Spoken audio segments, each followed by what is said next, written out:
Got so much junk out here. Oh, how's everyone doing? Dennis, what's going on? You're first.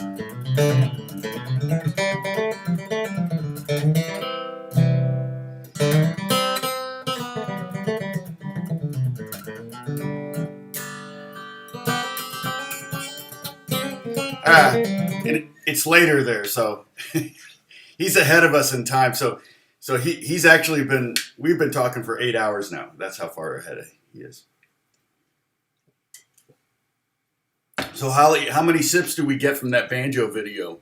I changed instruments 4 times. I played 5 instruments, but I changed 4 times. Hey, David Sellers, good to see you. So we've got the Eastern Hemisphere and the Western Hemisphere represented. Hey, win for the win.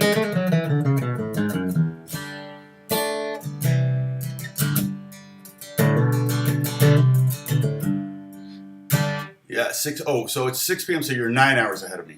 Lena's here. Hey, Lena, Bob, Al, good to see you. Alan Floyd, Jay, good to see you. Paul.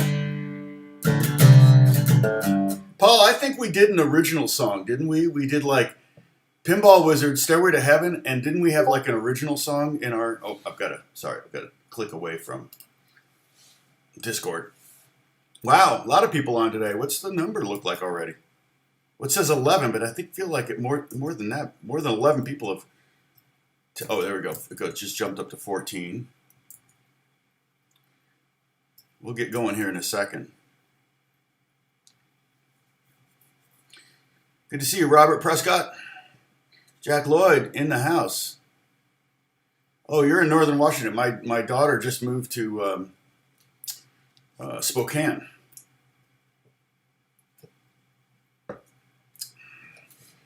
You would think Washington would be used to the rain, although I know Spokane doesn't get as much rain as Seattle. But it's like I'm always amazed. Like Minneapolis, Chicago, Madison, Wisconsin, they're so prepared for snow. When it snows, the roads are cleared right away. But like you go down to like Nashville, and if it snows, it's a complete standstill. Atlanta, if they get snow, it's like they're so unprepared for snow. Bob Schumann, good to see you.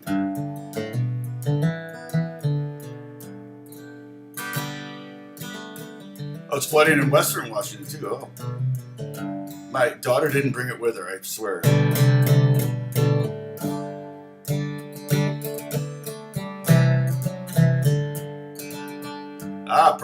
You're in Washington, D.C. I used to live in Potomac, Maryland. Do you know where that is? I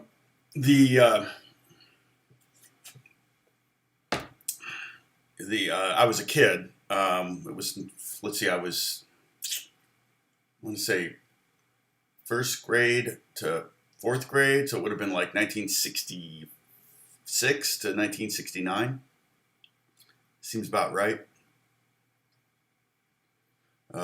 Maybe 1970.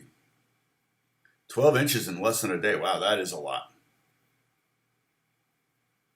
I hope my daughter's okay. I haven't talked to her. She's pretty busy. She just started a new job, so she's just like getting to know everybody, and they're trying to get her up to speed quick because I think her boss wants to take some time off. So yeah, Sam Donaldson lived next door. We're 2 doors down.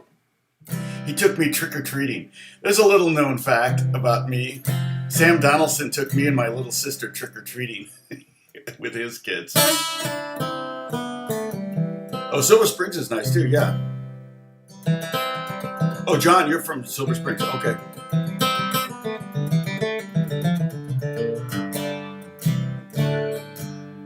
Steve Barry, good to see you. Oh, we got a quorum. Brian Kelly. Is that, are you named for the Woody Harrelson song, the Woody Boyd song? Kelly.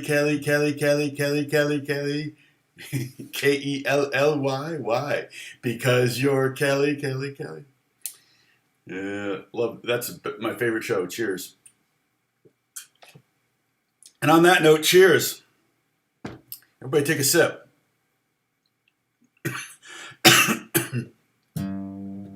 Oh yeah, no, Potomac is yeah.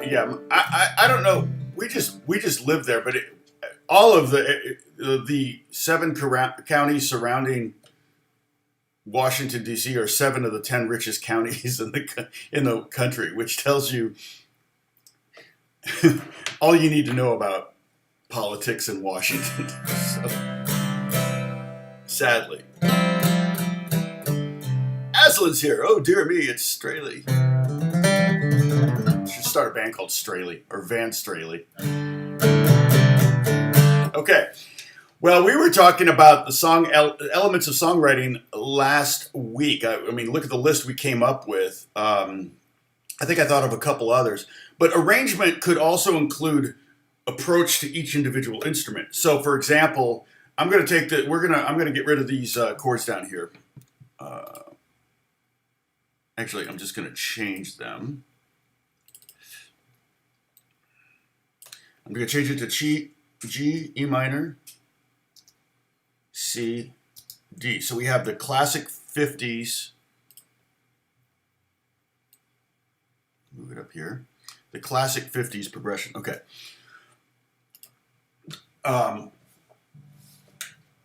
So it's one thing, like we talked about before too.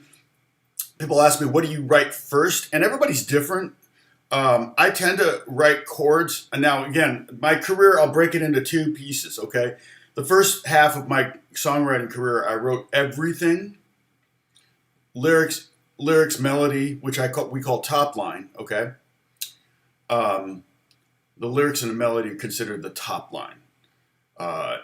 And then the harmony, which is the chord structure underneath that. And it could be one chord, but it could be everything underneath that top line could be production and orchestration and all that stuff. There could be a lot involved in, what essentially is a third of the song. I mean, I kind of break a song into three parts: harmony or chord structure, melody, and lyrics. And when I wrote Yellow Raincoat with Justin Bieber,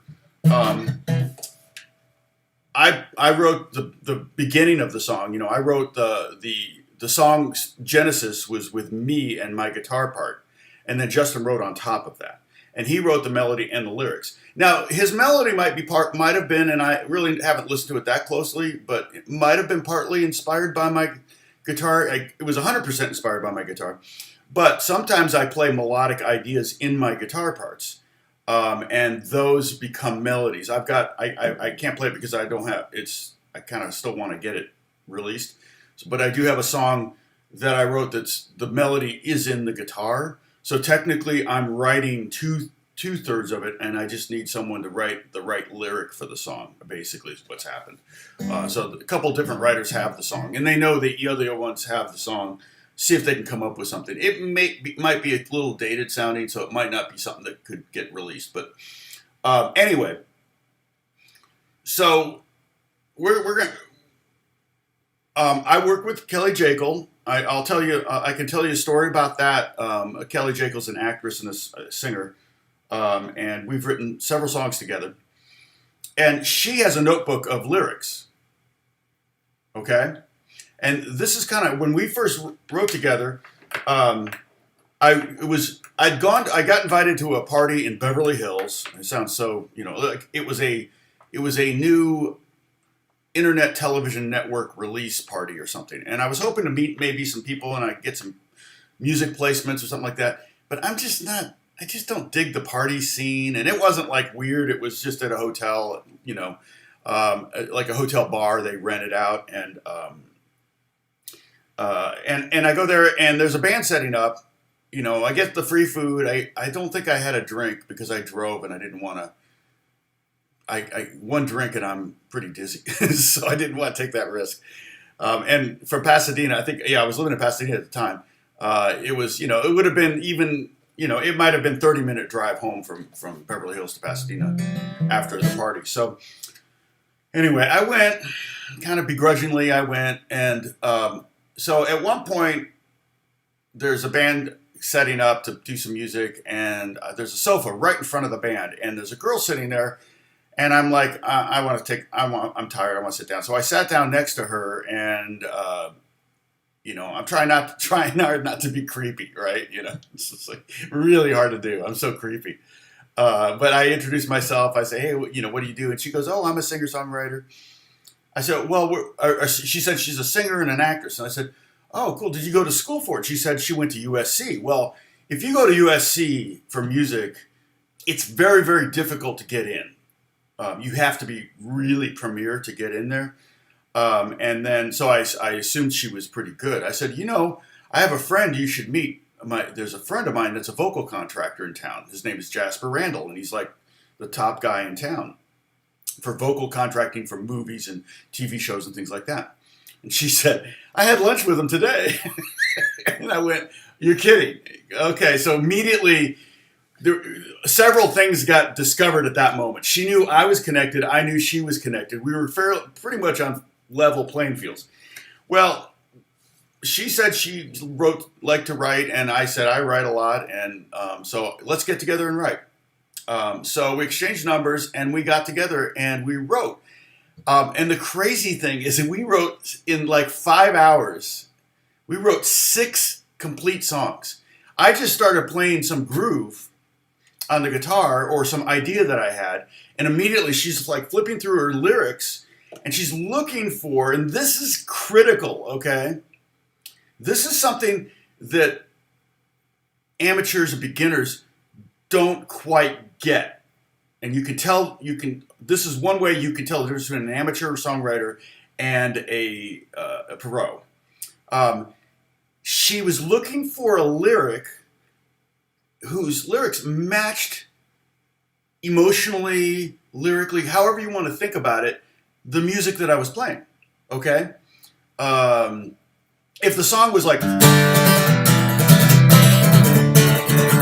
the lyric, I want to slow dance with you is not going to work over that, right? And yet, believe it or not, you hear sometimes where these lyrics, like, and I always think of the extreme example of Dire Straits' Sultans of Swing, where, if you listen to the lyric, and then the guitar licks were done, he wrote the song to,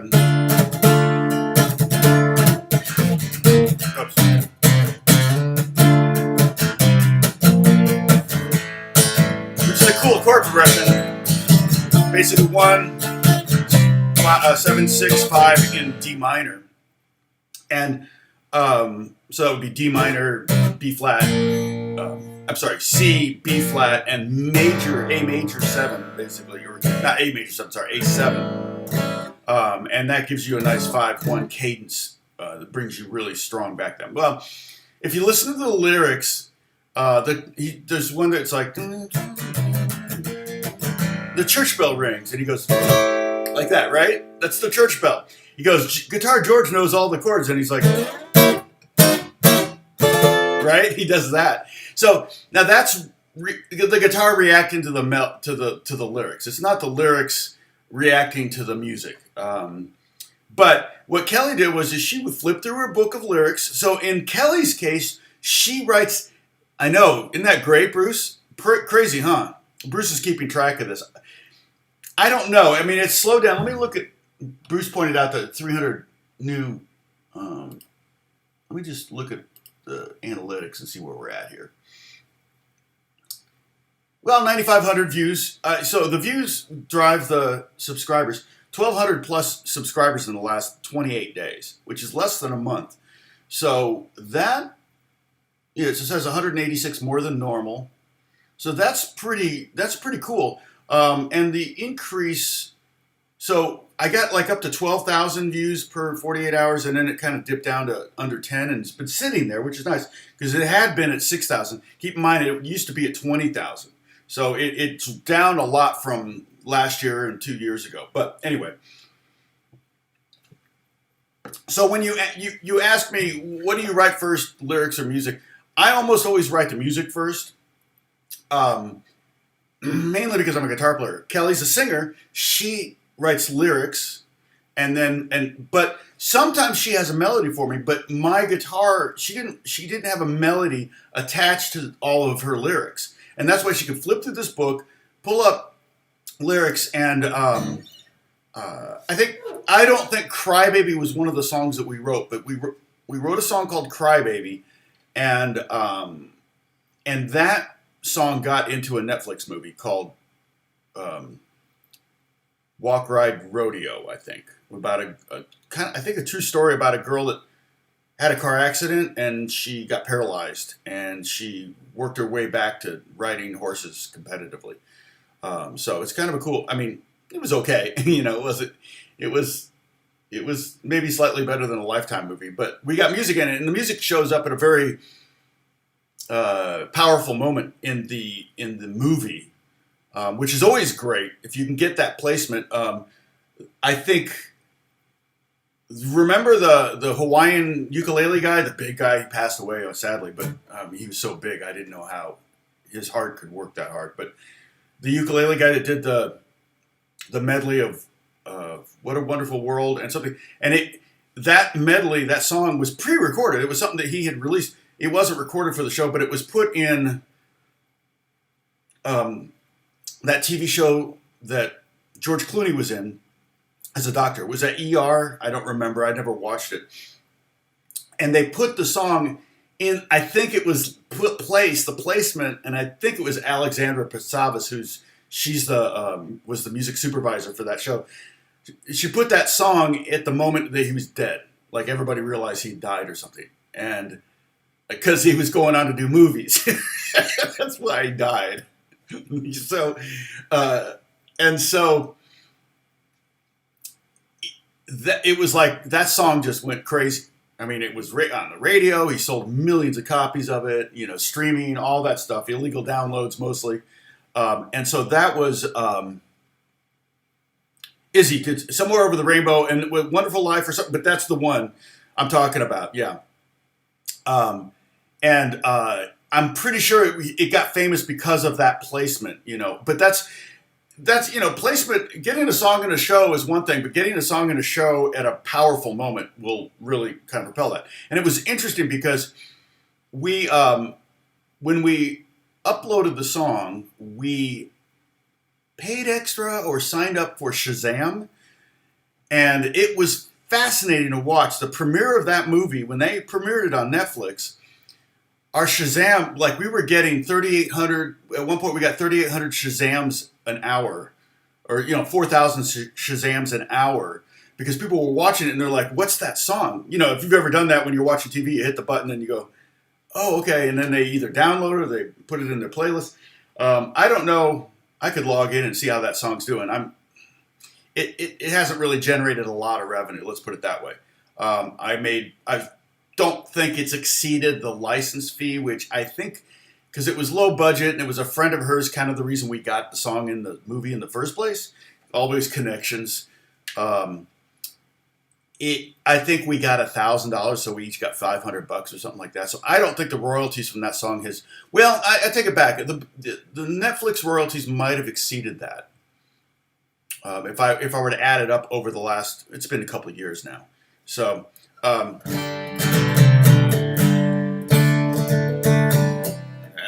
I got a fly in here.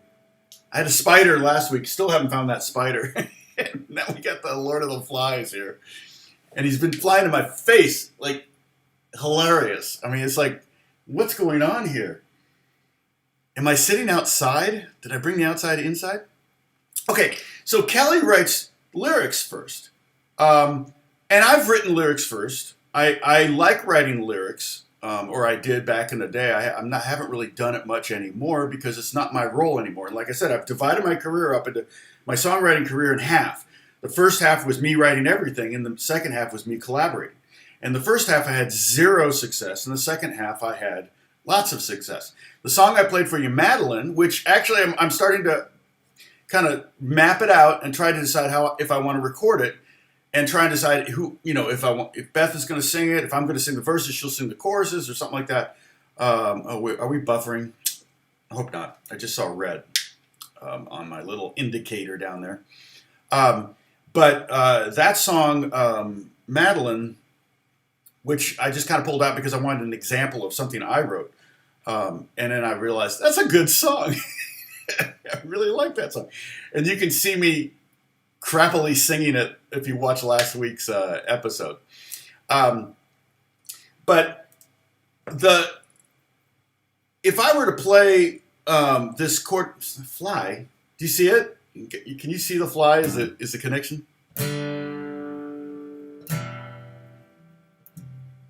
Oh, a vacuum. Interesting. I was actually going to get one of those salt guns. Have you ever seen those salt guns? My son Jack has one. I was like, you know what? I don't get flies enough, and this one doesn't seem to be landing anywhere. I actually have. Let's see.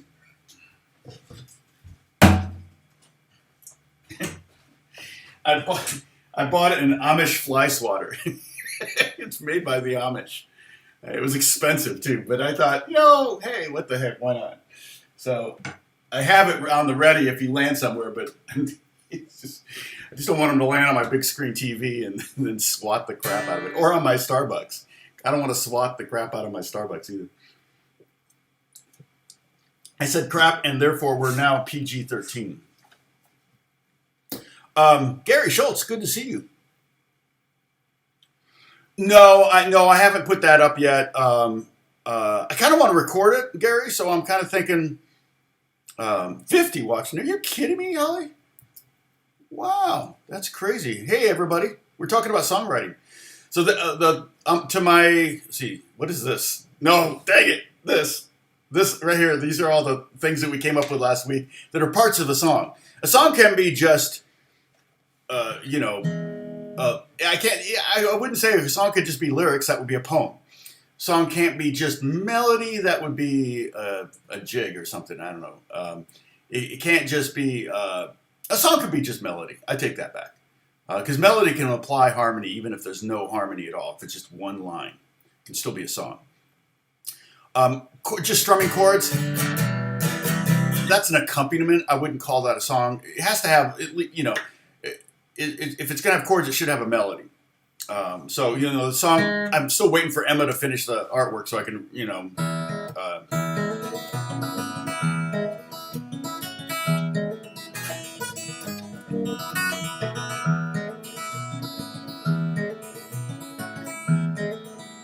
what is it?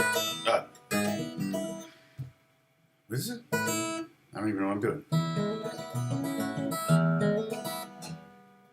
I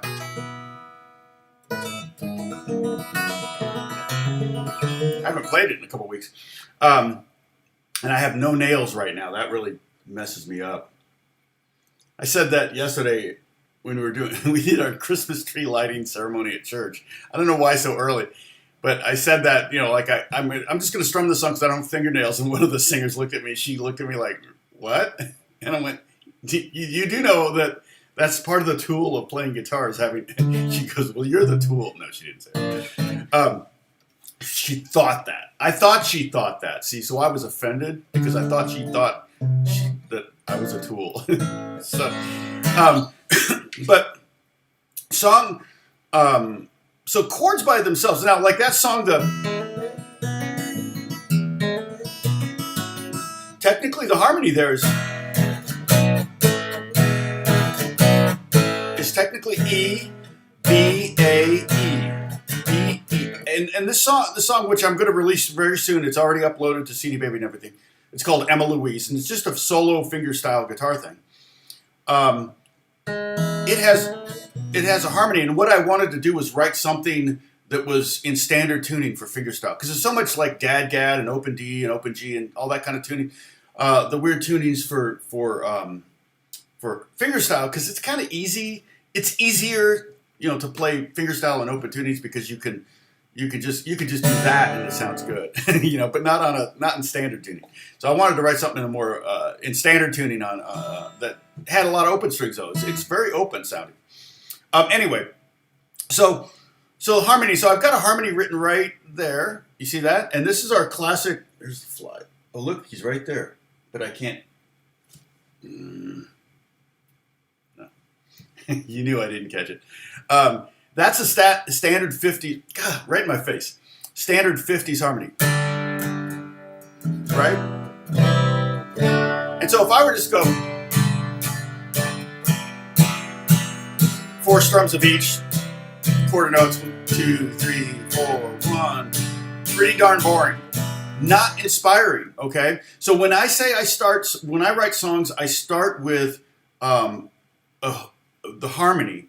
It may be that simple harmonically, but something about it needs to inspire that top line. Again, the top line is the melody and the lyrics, and we're talking about lyric songs. But if it's just an instrumental, then just the melody. Or it doesn't necessarily have to inspire it from me. It has to inspire it from somebody else that I'm writing with. Okay. So, for example, that chord progression.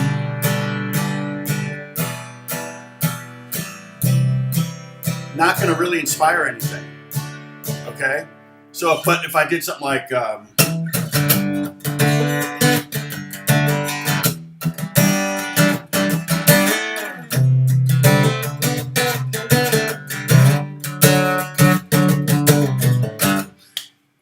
He literally was landing on my ear that whole time to fly. And I tried to kill it before I went on air because I knew this was going to happen. I know. I'm so mean. But you see, that was a little bit more. Someone immediately, if you heard that, and I just made it up just on that. I didn't prepare this, but 2 things are happening there. One, it's got a feel. It's got a groove, okay? We talk about that here in our list here. Groove is one of the things. Now, this is a groove. It's just a boring groove. You could even do... Technically, that's a pattern or, whole notes. Technically, that's, a chart. That's something you would see on a chart in rhythmically. If that was what you wanted, that would be an arrangement. And that might happen in the middle of a song. So if I'm doing this...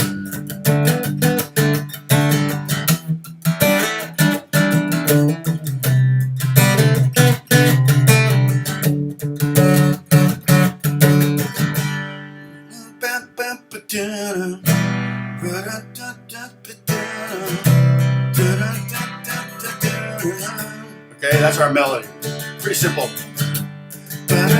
But 2 things happen there. One, as soon as I start playing that groove, it was like you started to feel something, right? It was like you maybe started to bob your head or whatever. That's my goal. My goal when I'm writing music is to affect people, to elicit some kind of, it could be,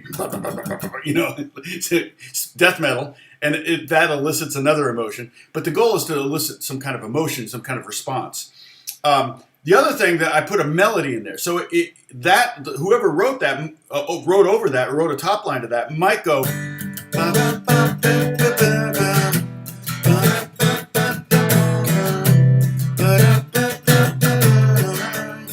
Okay, and that's going to be our melody for this. Okay, I just made it up, but it's going to work, I think, really well for what we're going to do. Okay, so what I did was, instead of playing a boring quarter notes, I gave it a feel, a groove. Okay, I could have also done a finger picking pattern, right? I could have gone, and that might inspire something different, totally different lyric.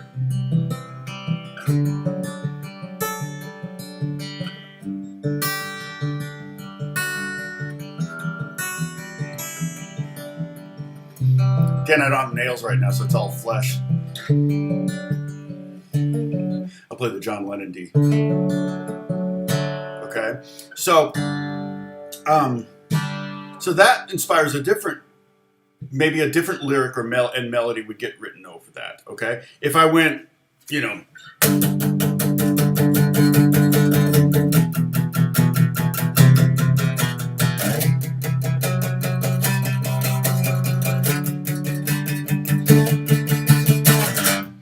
that would inspire a different melody, different lyrics would probably fit over the lyrics that fit over this. would not fit over that. Okay, totally different lyrics, and so that's generally when I I played for you. Sometimes she likes what she's what was it? Sometimes she likes what she sees in the mirror as she makes herself. If you listen to that melody, it's almost all on the end of the beat. Sometimes she likes what she sees in the mirror. All those melody notes are on the end of the beat, and that must have been inspired by probably when I was going.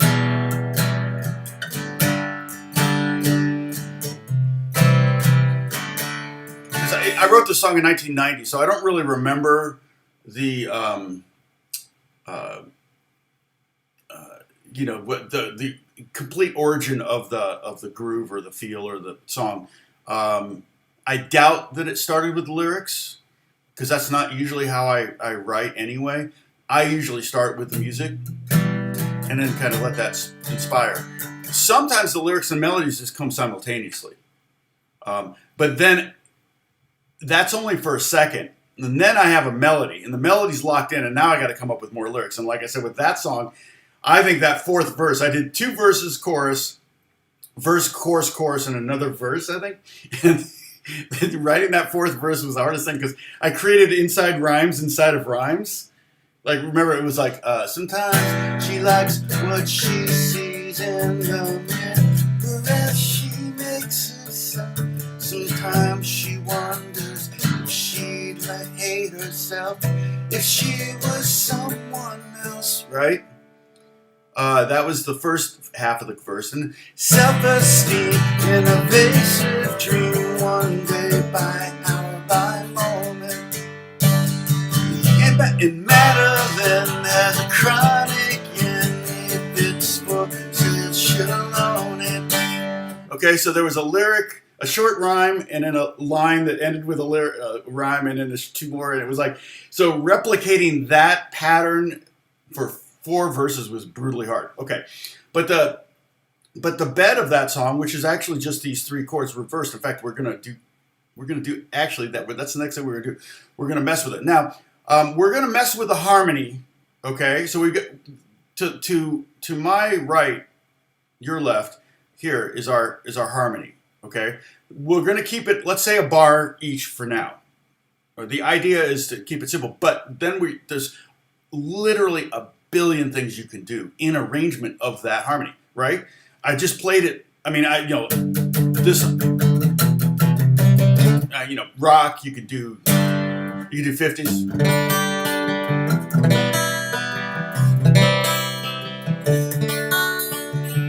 right? I could do Every Breath You Take version.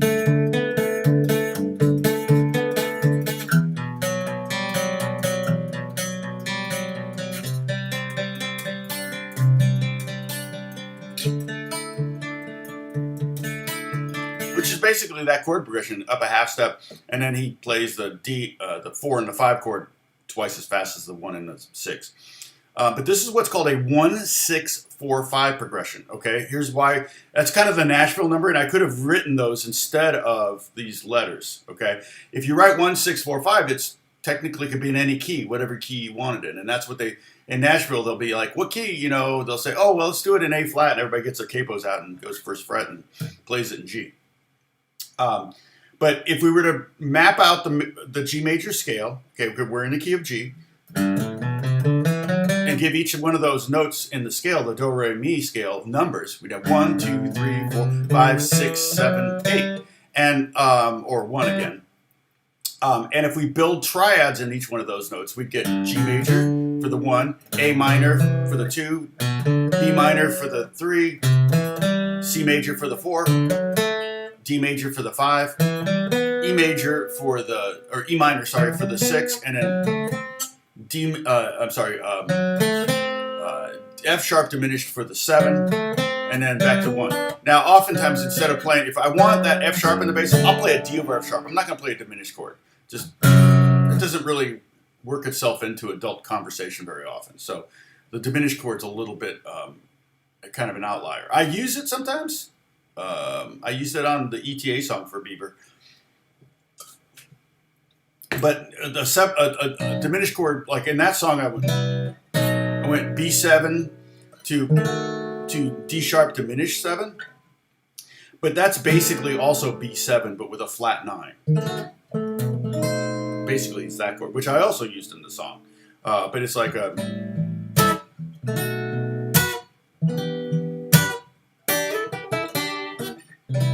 There's C, and then here's the B7. There's the diminished. And that's the E minor, resolves to E minor. Okay. So there's a place for diminished chords, but we're not gonna deal with it in this scenario. Okay. So we're just talking about the harmony, the 1, 6, 4, 5. The chord built on the first degree, the chord built on the 6th degree of the scale, as they say. Don't worry about all this lingo. There will not be a quiz on any of this lingo. But I'm using the lingo because the more you hear it, the more you'll understand it and recognize it, okay? It's kind of full immersion, right? So I'm using the lingo, but I'm happy to explain it 50 times, okay? Just so you know. Mainly because I know people are coming and going, hey, Holly, how many people do we have watching now? Okay, so see, there's the 4 chord, the chord built on the 4th degree of the scale, and here's the D chord, that's the chord built on the 5th degree of the G scale, okay? So let's say, okay, so let's change this progression a little bit, all right? Let's flip the first 2 chords, okay? So the first 2 chords are G and E minor, because we want to inspire something. So instead of G and E minor, I'm going to go E minor, G, okay? Oh wait, that's not what I wanted to do. I want to have all of them. So I want you to see.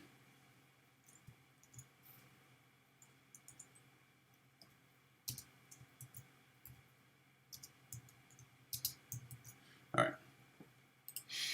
Okay. So, and this, you could use this as a progression. All 8 of these chords. But instead of going the 50s kind of. Okay. Weird, we got a bump there for a second. Maybe a bunch of flies were watching or something, but now the fly's not bugging me, so they're not interested anymore. So the E minor,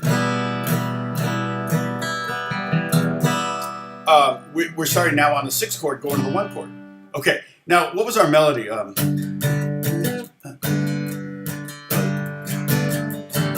That's it.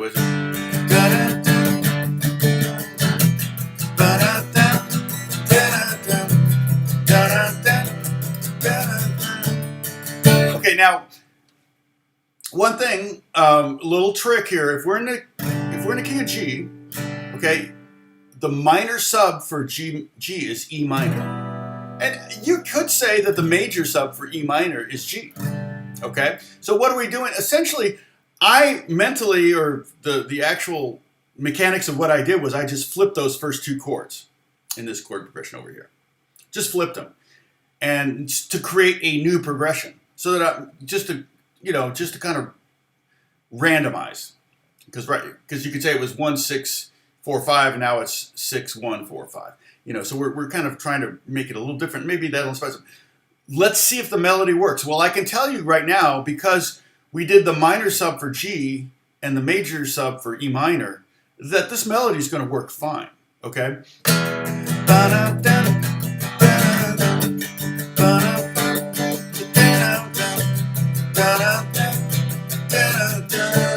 Okay, so I know that that's going to work. That works because, it worked over the first progression, and we just did subs, but didn't necessarily know that was going to work. Okay, so now what I'm going to do, let's take this second progression, okay, and I'm going to flip the second 2 chords as well.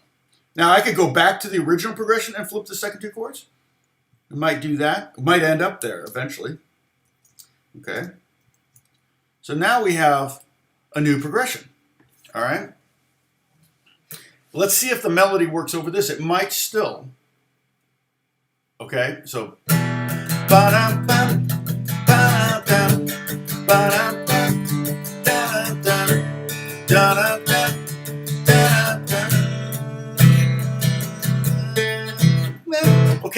So now it's, there's the fly. Okay, so we should get, the number should bump now that the fly's back. So the, that, you know, predictably worked pretty good over the E minor and the G, but predictably also didn't work very good over the D. That's kind of the Charlie Brown theme, right? Yeah, there's the flag. Right, kind of the Charlie Brown theme a little bit.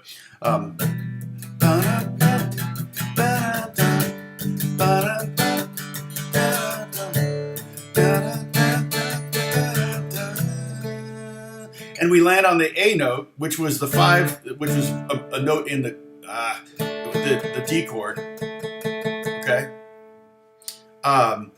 And so now we're playing a C chord at that moment in the melody, and it's turning into the C chord into a C6 chord. Okay.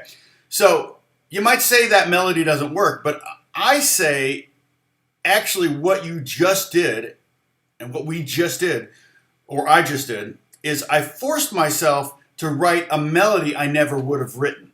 See, because I never would have written that melody over that progression if that was where I started from. I might have gone.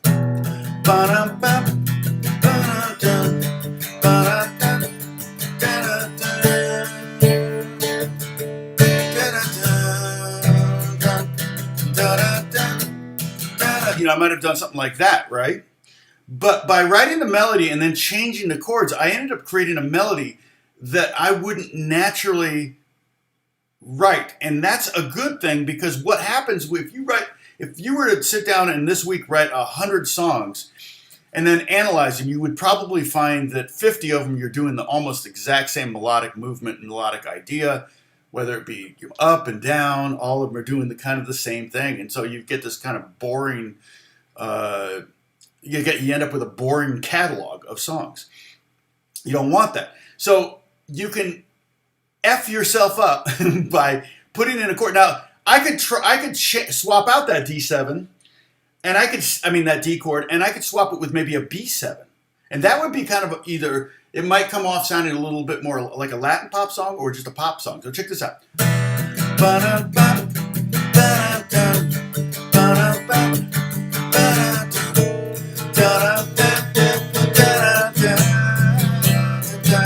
It's kind of nice.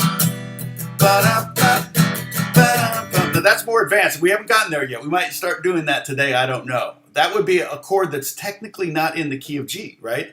When I listed off the 1, 2, 3, 4, 5, and 6 in the key of G, there was no B7. There was a B minor, but no B7. I could put a B minor in there. That would be in the key. And, by the way, B minor is the minor sub for D. So let's listen to what that sounds like, okay? E minor.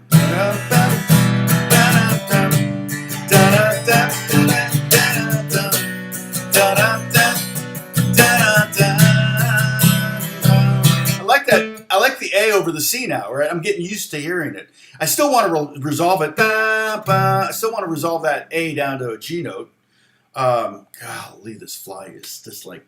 Is it my hair gel? Oh, there he is, right there on my... You are such a pest. If I caught it, I'd be so bummed that I let it go.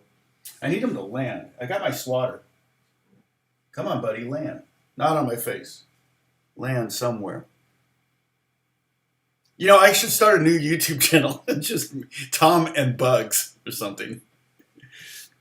Yeah, I don't know where the spider is. The spider was right there in the corner. Little spider. Hopefully it wasn't a mama spider with a bunch of babies. But I don't see him anywhere, or her, or it. But, okay. So, yeah, exactly. Chord substitution, secondary dominance, all that kind of stuff. The B7 would be the dominant of the secondary dominant, or the dominant of E minor, but it actually goes nice to the C. If you think of Creep is G1 by Radiohead. B7, which is a major 3, or secondary dominant to the E minor, but it does go to E minor, goes to C, which is the 4 chord, and then minor, C minor, which is the minor 4 chord. Very Beatles-y sounding song. It's actually the chord progression is from the Hollies in the 60s, or maybe 1970. I'm not sure when that song came out, the Hollies song. Okay, so we switched those.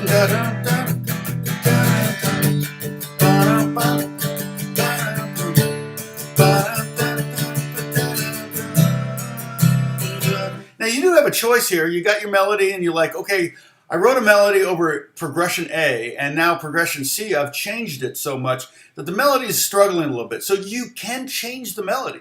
You can use that new chord where there's a little bit of clash between the melody and the harmony and make an adjustment to it. So maybe over the D.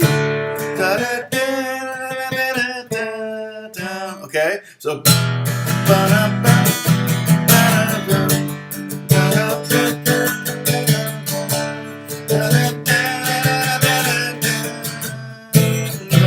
Okay, I apologize for my singing. Yes, and Paul says, my first attempt at chord progression bored myself after 3 minutes. Yeah, because a chord progression is one thing. You've got to apply arrangement to it, right? So I may end up, let's say we're going to stick with that bottom progression for now. That may be the whole progression for the song. Pop songs will oftentimes do the same.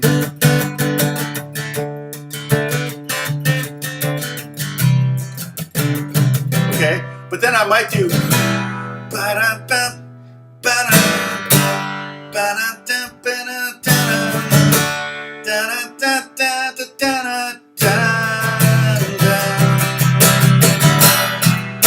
Now it's a little less boring, Paul, because we brought in dynamics and we brought in arrangement. So I took that groove and I brought it down to whole notes. Just hit the chord once for the bar.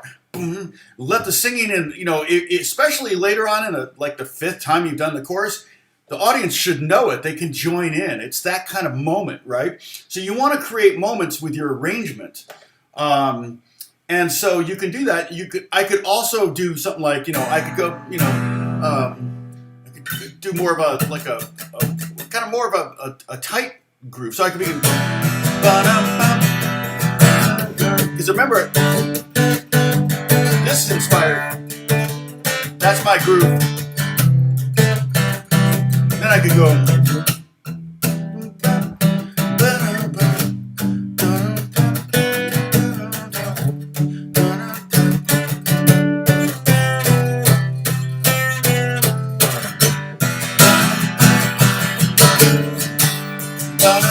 I think I've reversed my chord. No, I did it right. But so you can you can adjust, and the other thing, then you could also switch the chords. Okay, so if people are used to hearing this,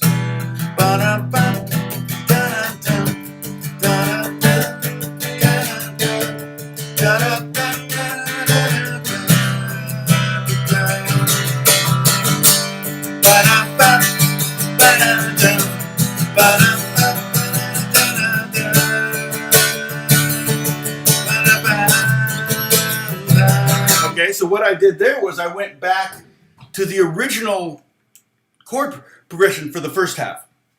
So now we've got a 4th progression out of this very, very simple chord progression. I went 1, 6, and instead of going 4 or 5, I stuck with the 5, 4. And I've written several songs. God, I apologize. Most of my songs that are known are Bieber songs. So Home to Mama,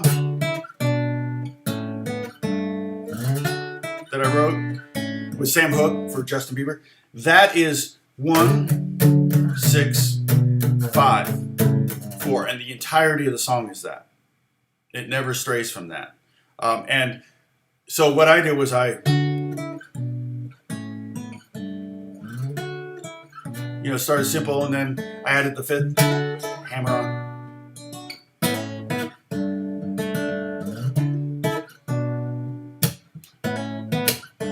And then I added a slap.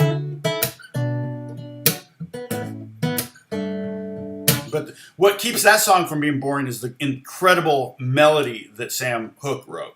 He wrote an amazing melody, but he only wrote one verse of of lyrics, so they just sing it twice, which is kind of funny. So I'm going to get rid of this because it's makes it hard to see. There, that's better. Okay, so to warm your fingers. Oh, Holly retracted her little message. I'm sorry, I haven't been watching this. I remember singing quartet coming to our church. One of the fun songs was I'm a Monotone. Lead singer sat on one note, and the others just made fabulous flow. Yes, exactly. We talked about that. We talked about that with harmony, which is chords, but also harmony in this context of harmonizing a melody. We talked about that. Well, that's true, AJ. You saying, and I thought about that this morning. I don't generally, particularly outdoors, I don't knock down spider webs unless they're in a doorway or something. I like to leave spider webs because they do cut back on the flies. So,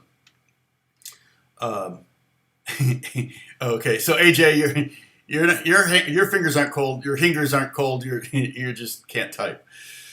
It's pretty funny.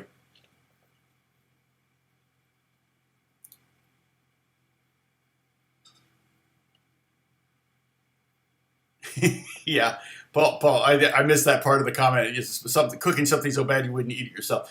I've done that, and I've written. See this book. I've got notebooks and notebooks and notebooks of started songs that I never finished, and it was certainly, probably 10% of the songs I started, I finished. Either because I forgot how they went or because I didn't like how they went, So yeah, everyone's not gonna be a gem. So that's almost impossible. Even the Beatles wrote some duds. We could talk about that. What are the worst Beatles songs? Besides Revolution number 9. That's just an assumption. So the melody.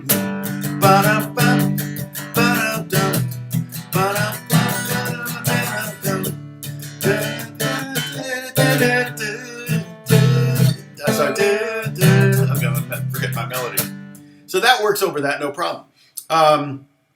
We could now we could take the progression we have now, the bottom one. Okay, we're just going to do that one, and we're going to invert the.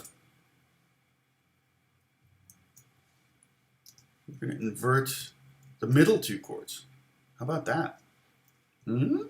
Now we could force ourselves to stick with the melody of the previous, where we did the ba-da-da-da-da-da over the first two chords, but we might want to go ahead and make that change over the second chord. So we might go.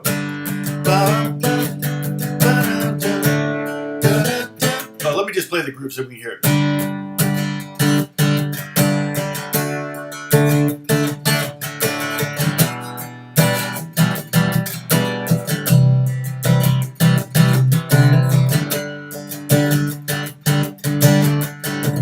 Okay, now I'm going to tell you right now, this is, the first progression was 50s pop and early 60s pop, okay? Very, very common in the 50s. If we were to say there's a chord progression of the last 10 years, it would be this bottom one here. This one, the 1, 5, 6, 4 progression is very common. Okay, now that melody I wrote, not really going to work over this. It will if I move it around, okay?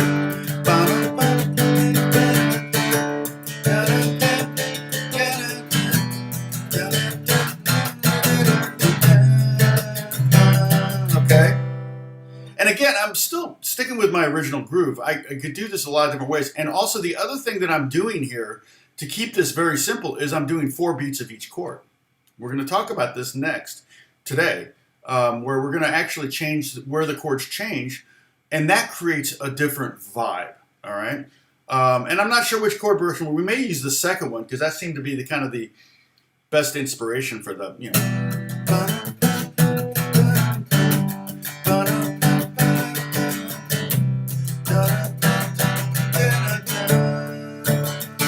Although I kind of of liking the other one now too. What was that third one?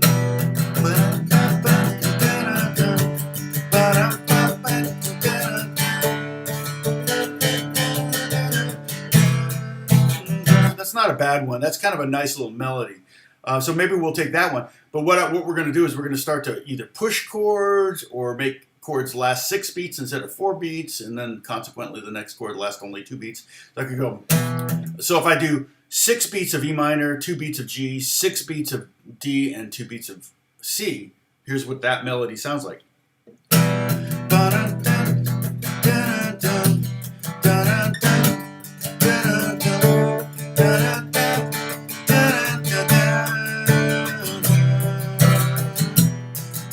That's hard.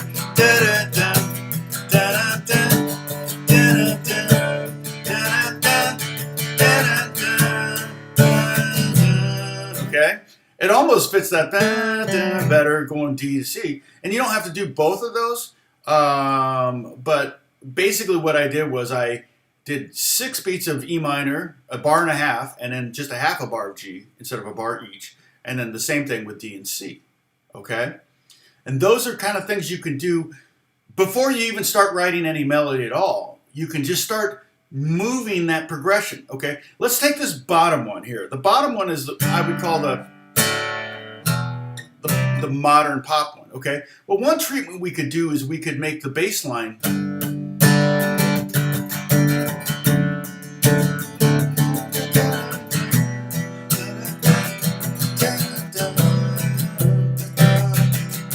all right. And again, I'm sticking with my original melody. Remember, because I ended up, the original melody, I would stay on that A. So I'm kind of a variation on that, but I'm going ahead and going to the A over the C chord because it creates a suspension.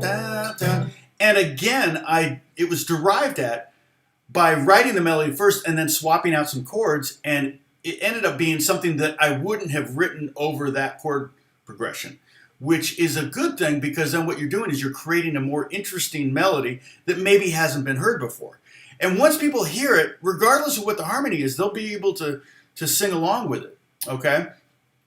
But what I did there was I instead of doing D, I did D over F sharp. So I gave the song a little bit of a falling momentum. And I could do G over D, G over F sharp. E minor 7, kind of.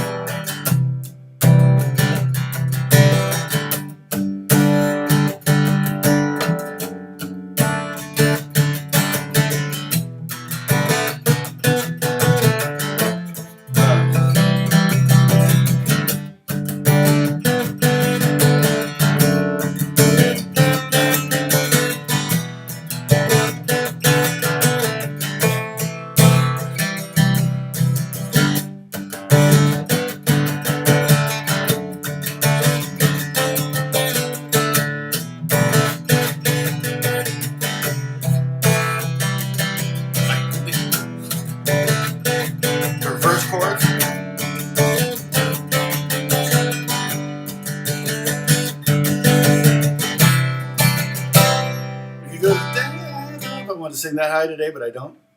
Okay. Oh yeah, I'm doing a lot of muting, Angelina. Yeah.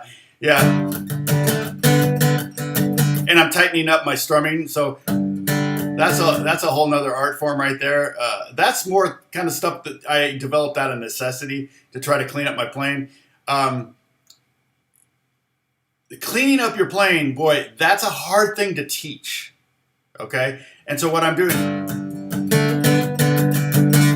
you see, you can hear that melody and you can hear the harmony. It's like, wait, how are you doing that? So one of the things I'm doing there is I'm laying my 3rd finger down.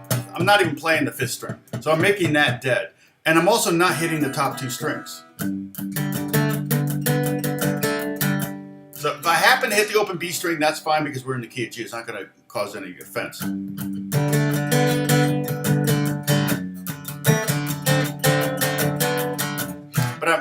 But my strumming is going between 4 strings. I'm not going all the way down to the 1st string. But tightening up your sound or cleaning up your playing, is one of the reasons why I have mad respect for someone like Eddie Van Halen. When he would play, when he was alive, he's playing through amps. Now his amps weren't as loud as they sound on the record. He put his amps on an attenuator, and he would get that cranked sound, but at a very lower volume. So that's interesting. But someone like anybody like Eddie, but Eddie in particular, because he didn't do this kind of stuff. He never played a power chord in his life, hardly ever. He was doing stuff with lines and right hand stuff and everything, but just his rhythm playing alone, he would do all that stuff, and it was so clean. You wouldn't hear unnecessary strings ringing out. You wouldn't hear feedback from open strings. It's like he was a master at doing everything he was doing at the same time, keeping stuff from ringing out. You'll see that there's like metal guys that since Eddie was launched, they have these things that they flip down to actually mute the strings.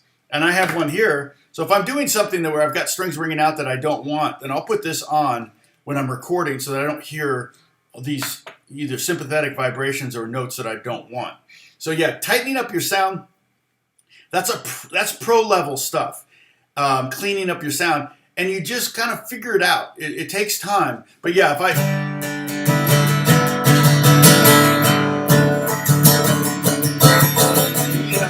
you don't hear the melody. If I strum all the strings and let everything ring out, you don't hear that melody anymore. So what I was one of the things that I was doing, and this is true, this is something I learned in jazz, playing, like when I couldn't get in a band when I was in junior high, I was like, okay, that's fine. I'll just be Joe Pass, and I'll just.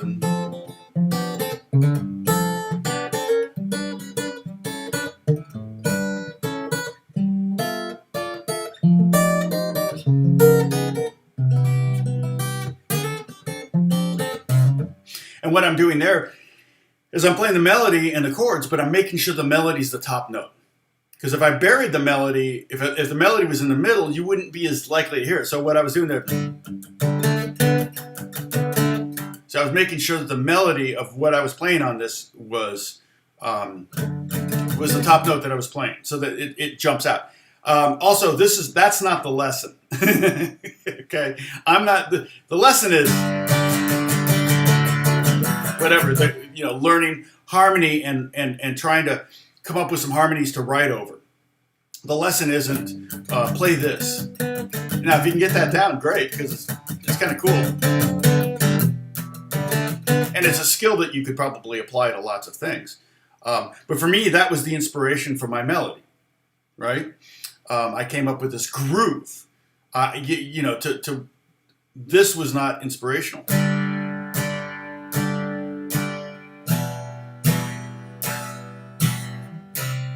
Right? Like Paul said, I wouldn't want to eat this. This would be just like the blandest meal you've ever tasted. Okay? But you can take that, there's nothing wrong with those chords. And so,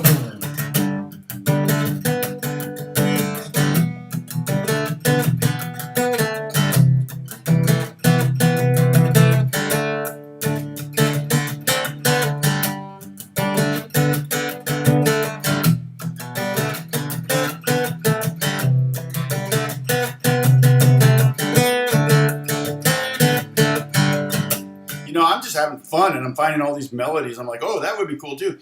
And if I'm working with someone who's writing top line, they might go, yes, do that, and and then they'll write the melody, and then I'll get rid of that guitar part. Might take it to keyboards, might be bad, but somehow you got to get to that top line. And once you got the top line, you can remove the stuff that inspired the top line. A lot of times I'll write songs that where I write it on guitar.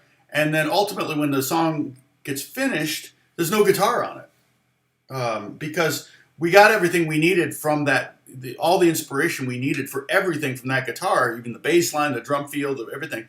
But at that point, it was like, no, let's not make it an acoustic song. Let's make it a piano song or a keyboard-based song or an electric guitar-based song or something like that. Okay, so the main goal here is using harmony to create inspiration. Okay, that's kind of our goal for today, and that's what we're doing here. Again, I'm not going to, Sam, I'm not going to talk so much about um, uh, the sub the dominant. What did you call it now? I can't remember. Uh, uh, Rick Beato refers to them all the time, but it's the 5 of the 6 or whatever. I want to say subdominants, but not subdominants. It's a dominant chord, dominant substitution or something. But Gary Schultz says, I got to say that I noticed on my new guitar that the feel is so different. Yes, I'm pinching notes sharp and buzzing trying to get the sound right. Yeah, it does. It's every time I pick up a guitar, you got to start making micro adjustments. If you play the guitar for years, a lot of my guitars that I have that I play the most are the ones I played the most. So I pick them up immediately, can do that. Secondary dominance, thank you. All caps.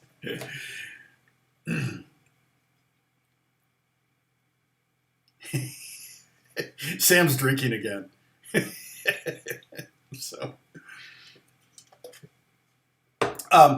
But the dominant chord in the key of G is the 5 chord, or the 5 chord is the dominant chord in any key. In this case, it's D chord. That's where you can play the D7. And that again, the D7 that we talked about this before, but that D7, the top 2 notes of the D7 chord is the C and the F sharp. That's a tritone, and that creates resolution. Tension, resolve. Tension, release. See, we got that C wants to go down to B, and the F sharp wants to go up to G. We end up with a G chord. Okay. But 7th chords can sound kind of old-timey. Now, I might use the 7th on the one that's the dominant 7th sound to old-timey. I might use the 7th because I feel like major 7ths are very modern sounding. Minor 7ths are fine. So I might,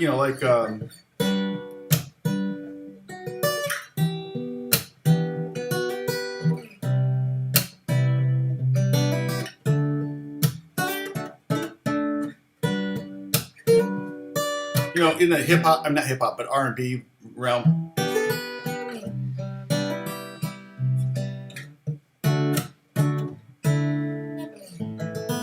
Okay, totally non-related chord. So I could take that there we go, that progression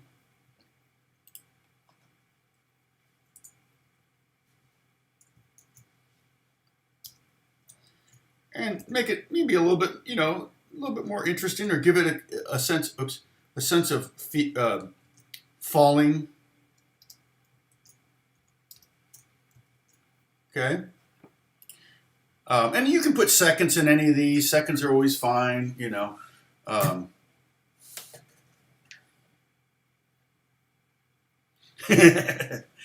Paul, I didn't see if you answered the question, but didn't we do an original song in our band? I think we had 3 songs. It was Stairway to Heaven, Pinball Wizard, and an original song that we wrote, or that I wrote and brought to the thing. I can't remember, because you sent me a chart. In fact, I think I posted it on Discord.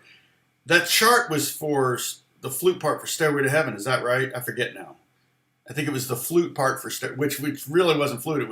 I think it was Mellotron.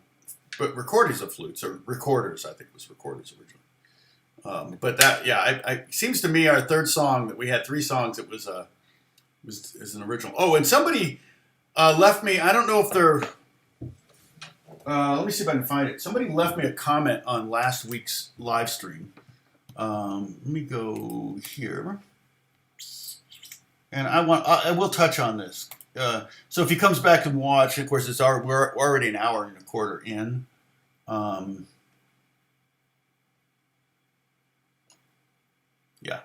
We're already hour and a quarter in, so I don't know if he'll have. Can you discuss playing? Oh, E. Schmitty. Are you here, E. Schmitty? He said, can you discuss playing with a band? I play with some dudes, but we can never seem to get serious. I wrote some originals, but we always seem to play cover music. Okay. Well, there's a couple questions I have in that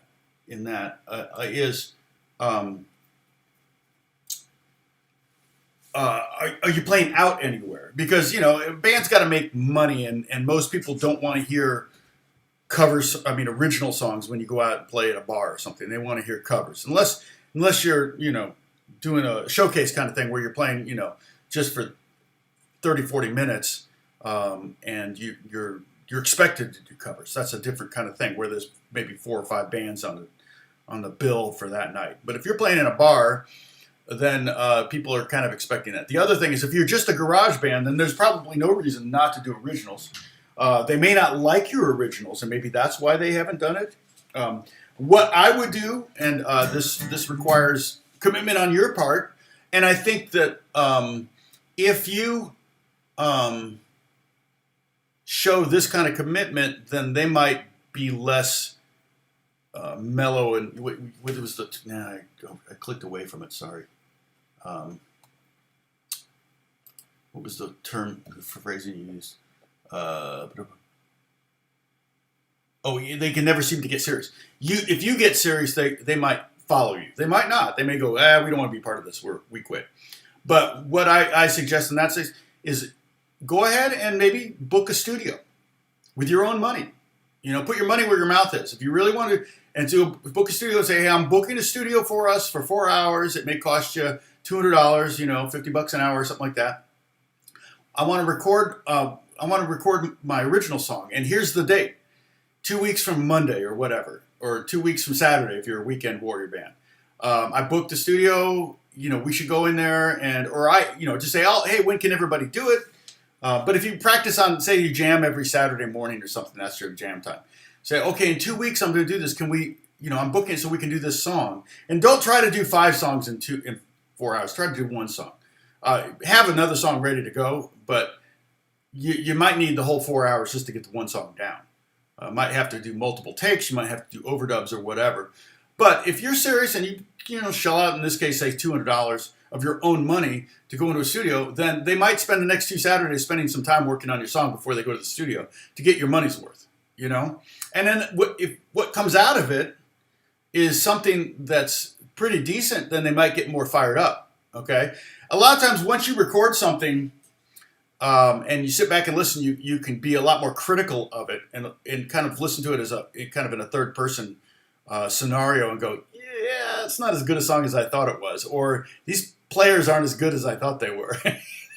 So, and you maybe don't want to, bring some kind of version of Stairway to Heaven or Roundabout to the session. You want to probably make your first foray in the recording studio with your band be a simple song if you can.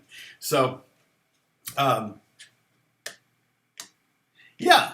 And then if it ends up being a CD, you can sell original songs. Who knows? You might get some local airplay. One of your songs might get used by somebody, and all of a sudden now it's a regular on a radio show or something.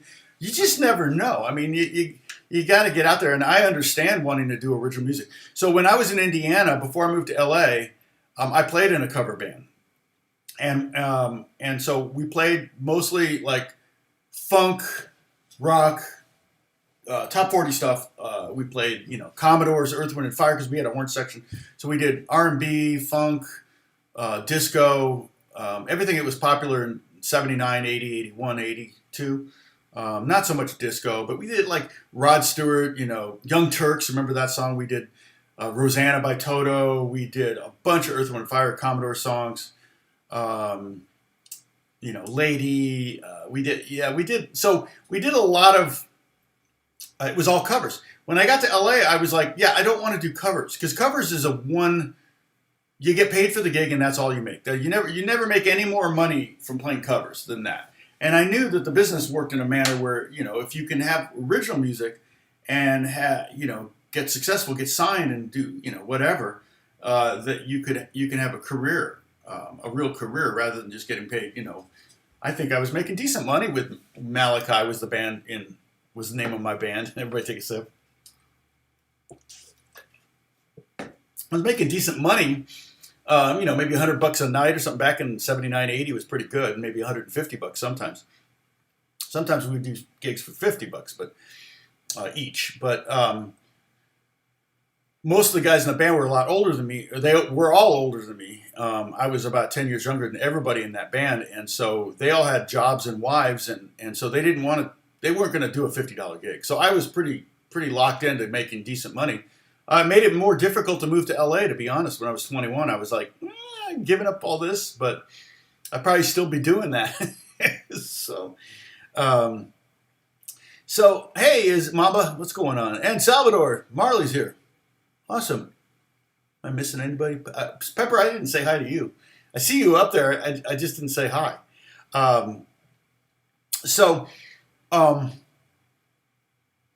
When I came to LA, I just only did original things. Which meant playing 40-minute sets at clubs and not making any money, in the hopes that you get discovered, and taking the songs out and seeing which songs react with people. That's one of the things you'll notice. Like Sam, if you've recorded original music, you'll know what songs motivate your audience. And if they are just talking and drinking and eating while you play that song, well, you probably won't play that. You might not want to play that song again. But if you play a song and their attention's on focus, whether the song's really like personal, intense, or whatever, beautiful melody or something, and they're listening, you want more of that. Or if it's a get off your butt and start dancing kind of song, a song with a up-tempo thing or whatever, that one would also be something that you're going to want to replicate and build on. I mean, I think of Dave Matthews, because he played colleges. They just did colleges. They were the college circuit band, and they just wrote songs that seemed to energize the kids out there and basically motivate them to get that blunt out and light it up. That was basically, when I saw Dave Matthews play, it was funny. I don't remember who warmed him up, but I was at Staples and in LA, and I was in the very top row. Somebody asked me to go last minute. I had a ticket, a friend, and so I went with him. I went, I don't really know that much Dave Matthews catalog, and didn't at the time, especially. And it was funny because as soon as they took the stage, it was like you could see the smoke literally rising in Staples. It was like, and I could see it come up row after row up towards us, and finally it got over our heads. It was like, how is that even possible? It was just crazy. So I don't remember the drive home, but I was hungry. I remember that. Okay, so our progression now is.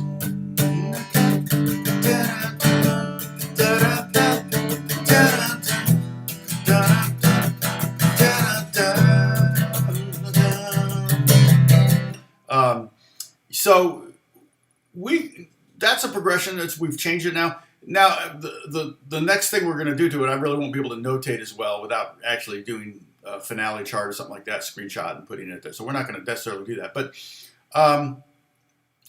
let's play. Don't worry about the D or F sharp. Let's play the second from the last progression. G, D, E minor.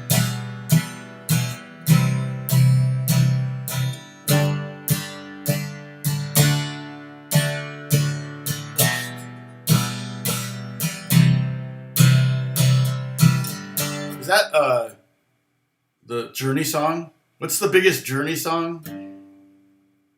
Is it that progression? I started pushing it immediately through Journey. Okay, so what I did there was I played the G, the first chord, on the downbeat. But then I played the subsequent 3 chords on the and of 4. Okay, so anticipating the chord change by 1/8 note.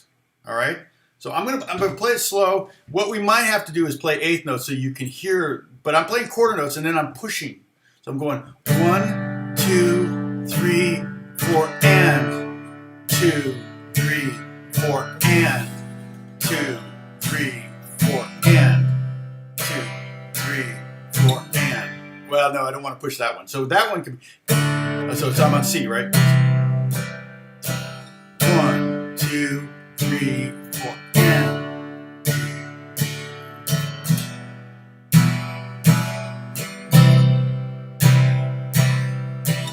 I might do it with an upstroke.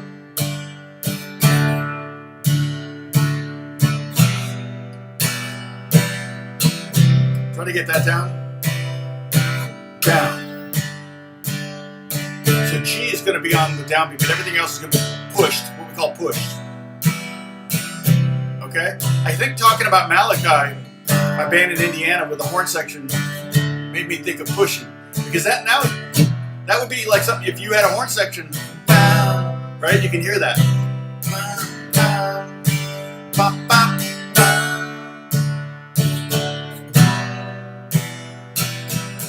Now, would my melody work with that?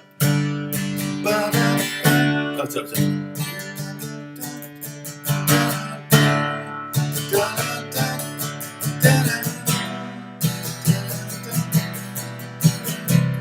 See, now the melody is a 16th note pattern, and I was doing an eighth note push. It was a little hard. I don't know if I can do it and sing and play it.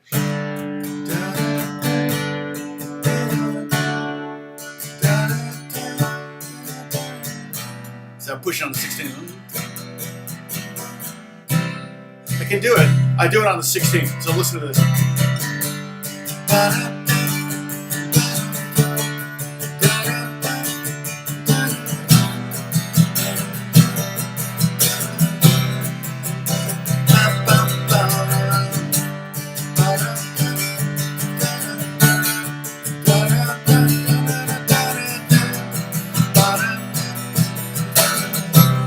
Different feel, right? It's more playful to me. So if I were just to play straight 16th notes with no push, okay? So I'm that groove that I was just doing. I'm doing 16th notes, 1 E and a 2 E and a 3 E.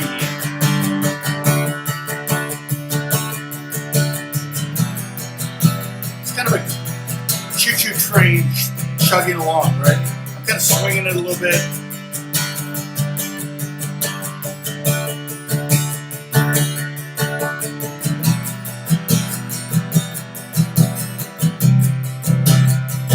So then I'm going to push it.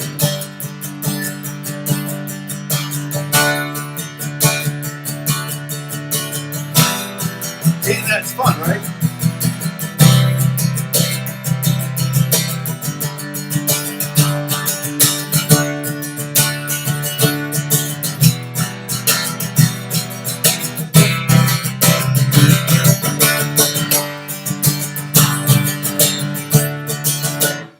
So just moving a chord over an 8th note or a 16th note can create a completely different feel.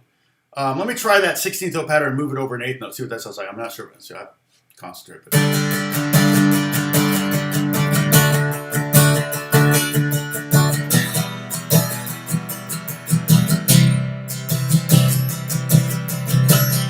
I want to go to 7/8.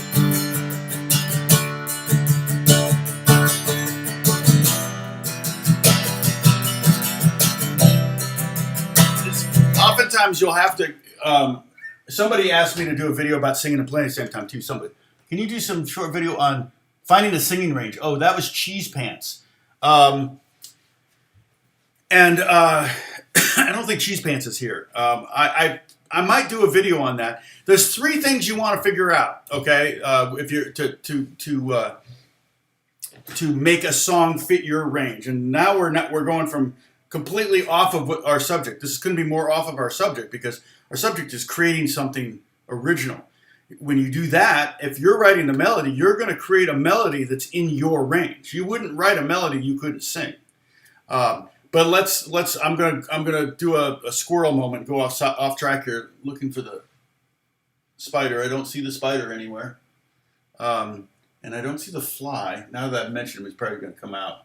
He's somewhere. He's just hanging out. Not on my cup. I'll put my cup here so you guys can tell me if we're... Oh, no, you can't. I can't. Oh, I just saw him. He just flew past me. So he's going to start bugging me, literally bugging me now. Air quotes. That's one of our drinking game rules, right? But the question was asked, how do you change a key? You know, like I'm fighting with the capo. Like, where does the capo go to play the song? Okay. First thing you need to know is your range. What's your range? You know, for congregational purposes, when I would write worship songs, I always try to keep it between the D's. This song is basically 4 notes. It's G, the melody I'm singing here.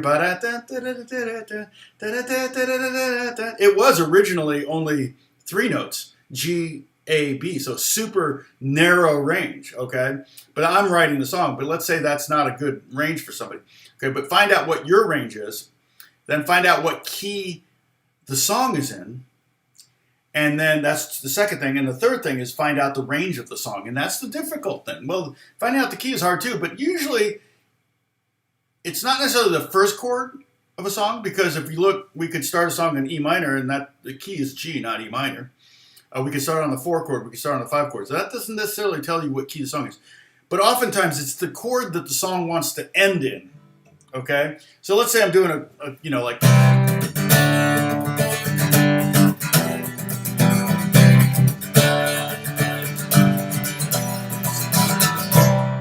It doesn't necessarily want to end on the 4 chord. It wants to go...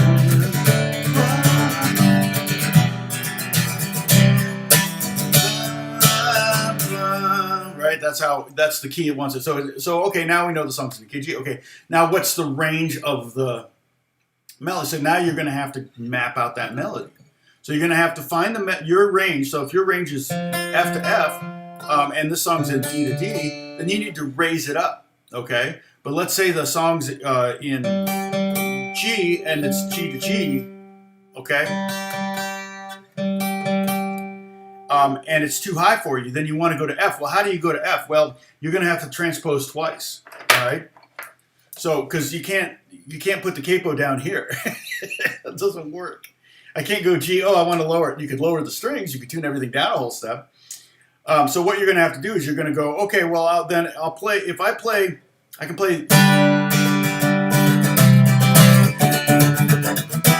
See, there's G. I'm in the key of G using D shapes now. Now I can go down a whole step.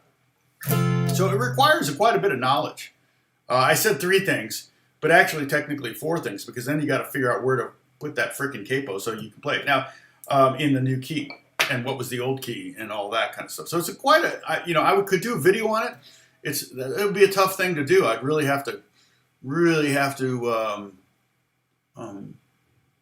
it would probably be a very successful video. Somebody, anytime somebody asks me to do a video about something, I always take it seriously, because I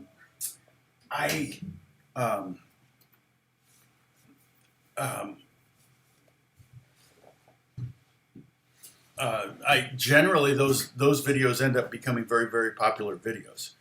But I would have to formulate that. I would probably have to maybe write a little song instead of actually playing it. But I mean, so doing a cover, that way it would be, I could use this song actually, and that way I could do it and say, okay, here's how you do this, and then probably what I do is I create a chart that people could use maybe for capoing.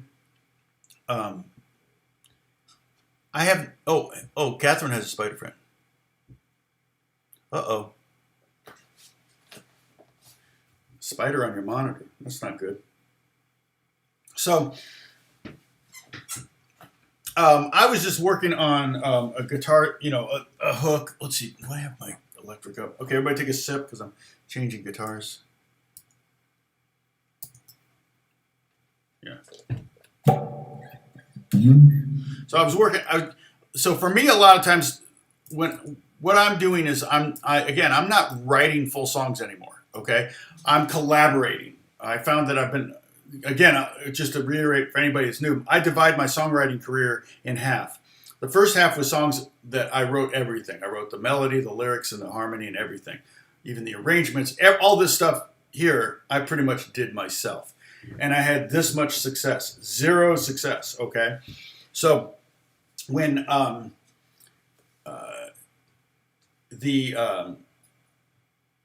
when I started to see success, it was when I was collaborating. Part of the benefits of collaborating is that you are all sharing all of your connections and opportunities, right? Because everybody that writes on a song, they want the song to be successful.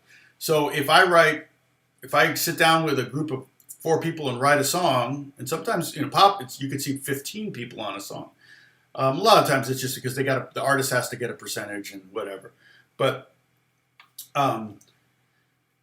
if I write with 4 people, all 4 of us are going to use our connections. If we think it's a really good song, we're all going to use our connections to try to get that song placed, right?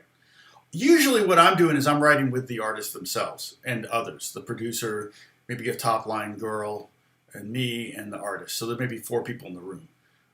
Girls are really good at writing top lines. A lot of the best top lines in pop are written by girls, and just something about it. And also, girls' range tend to be oftentimes in the range of a male pop singer, because male pop singers tend to, through the years, I mean, you listen to, Journey and all these different singers. That guys, they always sing pretty high. It's those tenors that you don't hear a lot of pop hits sung by basses, right? What was that band from the Crash Test Dummies? Those guys. That guy, yeah, he was a bass. Yeah. Well, how many hits do they have? 1? So that's why typically, a girl that maybe might be in the alto range, not soprano singers. It's interesting because a lot of the girl songwriters that I work with, Julia Michaels, Stara, trying to think of some others. Well, Diane Warren's a huge songwriter. She writes everything though, oftentimes. But a lot of them, I'm pretty sure they're all pretty much altos. I mean, they may have a better range than that, but they're not going to write melodies in soprano. So yeah. So Pepper, your voice, low alto. My wife's the same thing. Beth is a low alto tenor, high tenor, baritone. Is baritone between tenor and bass, or is it above tenor? Baritone, I don't know. Because when you do SATB, that's when you look at a hymnal, it has SATB, soprano, alto on the top line, and tenor, bass on the bottom. I'm not sure where the baritone falls in. All right, I got a session.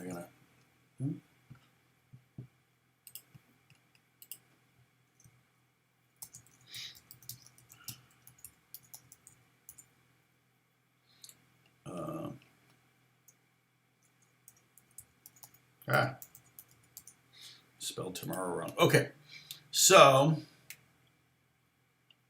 a baritone's in between. Okay, thank you, Pepper. So yeah, if I had a black widow in here, I'd kill it. That would not be there would no be 0 or a brown recluse. But I don't think we get brown recluses in LA. It's black widows we have lots of. And they say you can kind of tell a black widow's web because it's so frenetic. It's so random looking to you anyway. To them, it's home. Oh, Frank, no worries, man. Where have you been lurking all this time?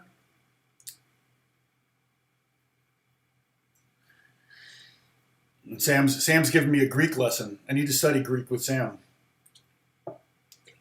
mainly for reading New Testament in its original Greek. So, is it right, or was that the Old Testament? No, the Old Testament was written in. Okay, so a lot of times I'll dial up a tone that I like for inspiration, or I'll find a tone I like it, and then I'll start writing with it. So what we got this.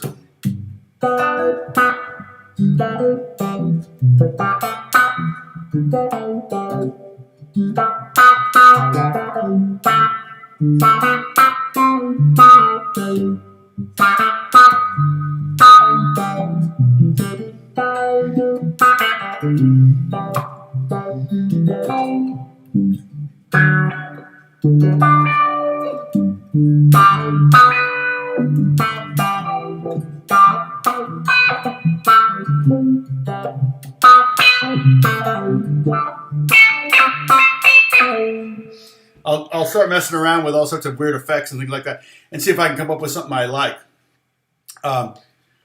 So, yeah, I knew baritone was above bass. I just didn't know if it was above tenor as well, but it's in between. So I'm probably a baritone. Some tenor parts are way too high for me. There's no way.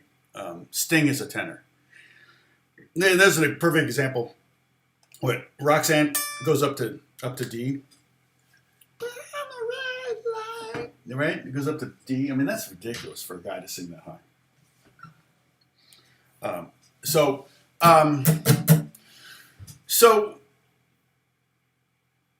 the thing we're talking about here today, okay, is we're talking about chord progressions, a basic chord progression. We're flipping it around, trying to make it different, but maybe writing a melody on the very first iteration, then changing the chords and seeing how the melody fits over that. And that's like level 2 kind of stuff. Level 1 would be just take a simple chord progression and try to write a melody over it. Okay? The reason why I'm telling you to flip chords around and to try to sing that melody, that same melody over different chords, is to avoid the trap of writing the same melody over and over and over again. Okay? There's multiple ways you can do it, and one of them is to change the harmony. The other one is to change the melody. Another one is to change the timing. Like, what is that, B2? If I did the end of 1,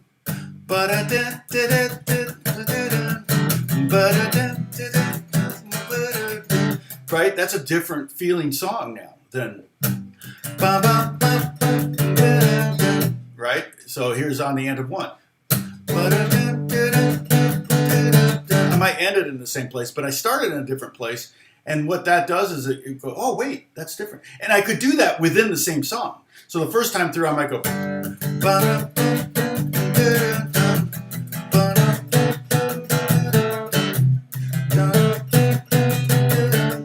Or we go to that what chord progression. We go to the G, E minor, D, C, maybe. Or no, that, what was it? Let's do the third one, E minor.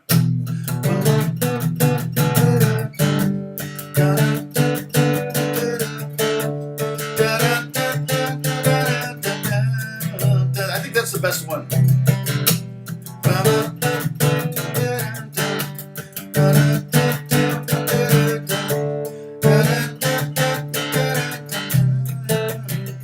Now, here's the other thing. In pop music, they change the melody a lot. They might do that twice, but the third time through would not be.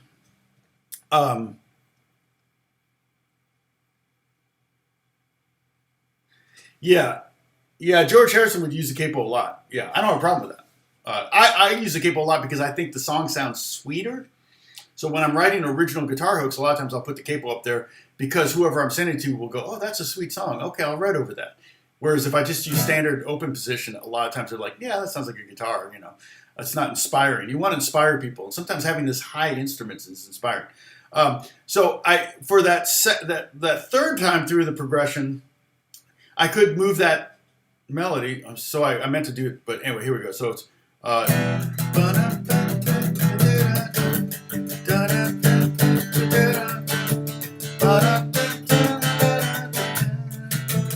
I can move it up.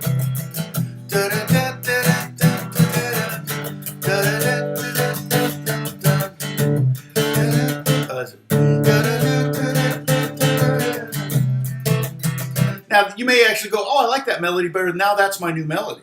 So maybe that's going to be the melody. You see what I'm saying? So you change where your placement is. You could use that for a variation on the original melody, or you can use that and go, get rid of the old melody, go, that's the new melody now. So our new melody now is...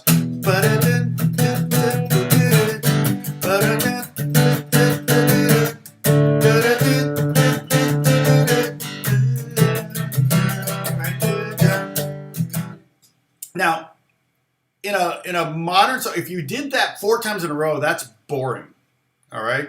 And again, attention spans are a lot shorter. Maybe John Denver would have gotten away with that, or George Harrison might have gotten away with that. But you can keep the chord progression, but at that point you might want to change the melody. Okay? So stick with me. I'm going to do the melody. I don't know what I'm going to do yet. So here's the melody. What we have is, and again, I'm using the third progression. D, C, again, E minor, G, D,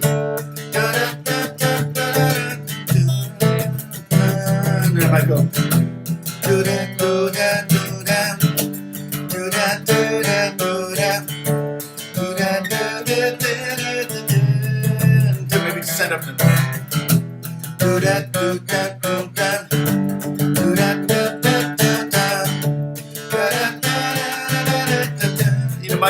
yourself. But notice I changed the melody for the third time now, and then it might go. I might get in that range where I can't. Then you might want a pre-chorus. Okay, so pre-chorus would be something that sounds like a chorus to me. Like open up.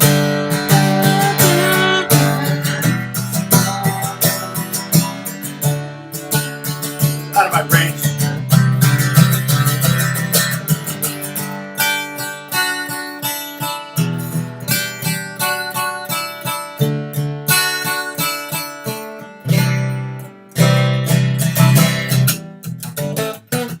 And then back into the verse hook, okay? So we need a pre-chorus. The pre-chorus doesn't have to be 8 bars, 2 times 0 progression. It doesn't need to be 4 bars. It could be 2 bars, it could be 1 bar. But it sets up the chorus. One thing I like to do, and again, I'm not really writing complete songs. A lot of times I'm just kind of getting everything started, and then people come in and they edit and they chop things up and put it in the way they want, okay? The producers and stuff like that. I'm fine with that. I don't really care. I just like having songs released because it's cool and it's fun. So that's the thing. But the pre-chorus is one of those things, and you can start mapping out songs. I don't care if you listen to new songs, old songs, doesn't matter. You can start mapping out songs and go, oh, that's a verse, that's a verse. Oh, that's a pre-chorus. Oh, that's the chorus. Or you may go, oh, that's the chorus. And then all of a sudden it hits the chorus and you're like, oh, wait, is that the chorus? So I don't know if I can remember all these verses, but let me do the second half of the first half of the the verse. So I've done this once already. Now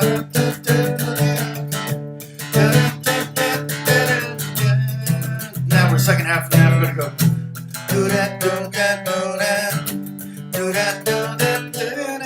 So maybe that's not kind of cool.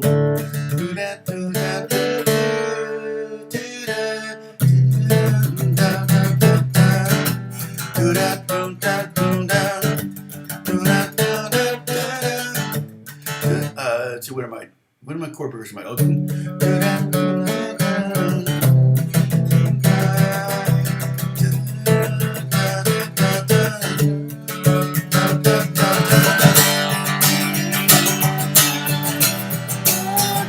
Right? So I just did I sat on the C chord.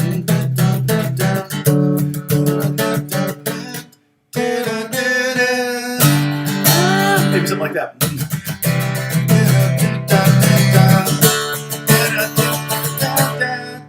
I love that seventh.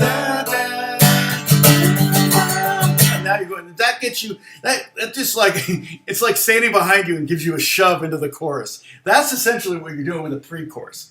Okay, a pre-chorus is going to set up that chorus. But you'll notice something that happened. Melodically, the range was here. The notes were here. Actually, it was like this. Then the second verse, I actually went down to the F sharp, but I kept going to the C. So the range was like this, and I lowered the range. I made the range a little wider on the second half of the verse. And then on the pre-chorus, I kind of kept that. I went narrow, but maybe added a note on the top, right? And kind of widened that range a little bit. But then when I got to the chorus, ba, ba, ba, G, F sharp, D, G, F sharp, D. That's really high for me. That's out of my range. But I wouldn't be singing it anyway. But that's, and I've done songwriting sessions with people where I'm like, how about this melody? And then somebody takes it because they can sing it. I wrote a song with Riley Beaterberg. Never came out, but it was very much like that. We were sitting in a room. She's in there. She's like a YouTube star or was or something. I'm not sure, but she's really good singer and songwriter, and so we kind of did that.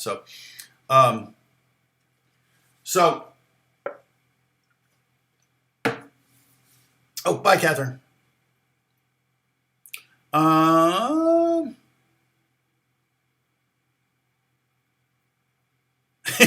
You guys are talking about twinning. Twining or twinning? Long eye or short eye?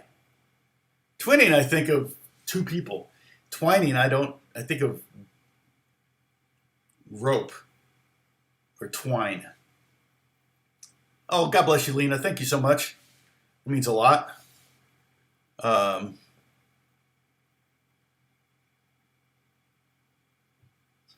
So, yeah, twining is a T, right? Yeah, is it twining? I don't know that much. So when it comes to writing, we're talking about harmony, we're talking about melodies. Lyrics, another thing. Okay, we talked a little bit about lyrics last week.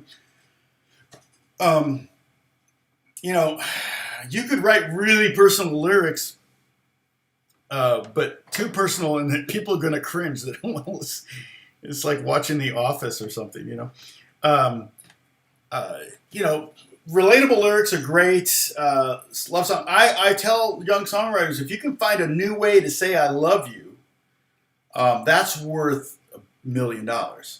If you can find a new way that, well, I think about Umbrella. The song Umbrella. Get you under my umbrella or something. I'm trying to remember the lyric. Let me pull it up real quick because my friend Kook wrote that. The guy that introduced me to Bieber is the guy that is one of the writers on that. And I'm sure he wrote some of the lyrics because he's a singer. He probably wrote some of the melody.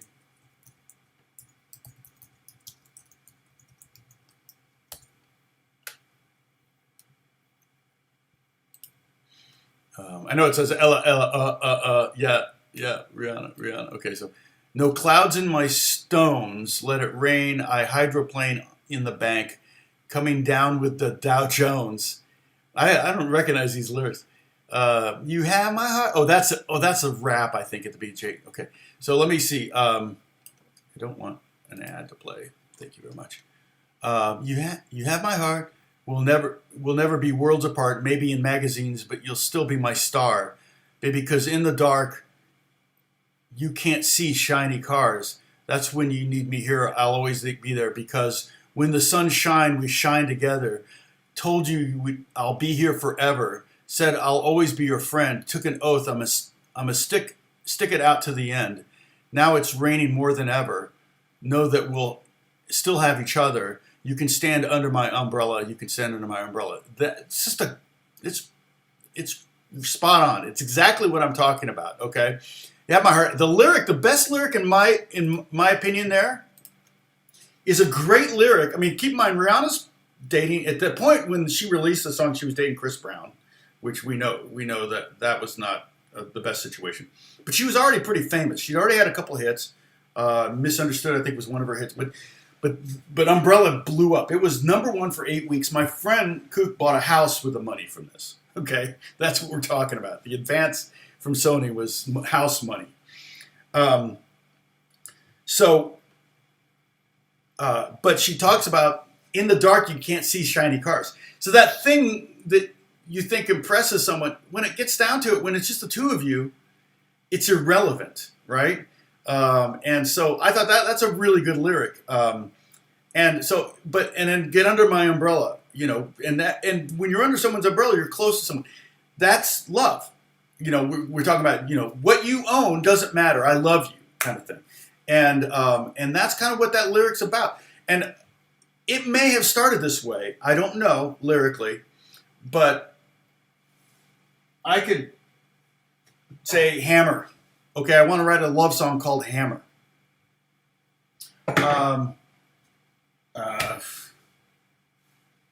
Pen. Okay, not Sharpie. Maybe Sharpie. Sharpie might be a fun lyric. So this could be your challenge for the week to just try to find random words. I wonder if there's a random word generator I can grab. Let's see. Random word generator. This could be a challenge. Here it is. So there is of course there's a random word generator. Number of words, 1. Type of words, all. First letter, last letter. I don't need any of that. I just need a random word.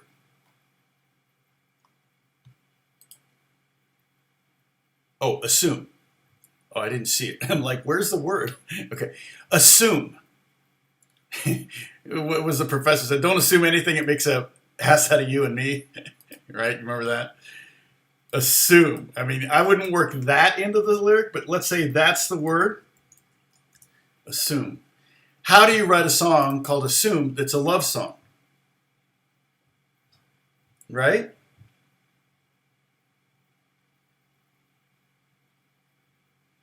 Yeah.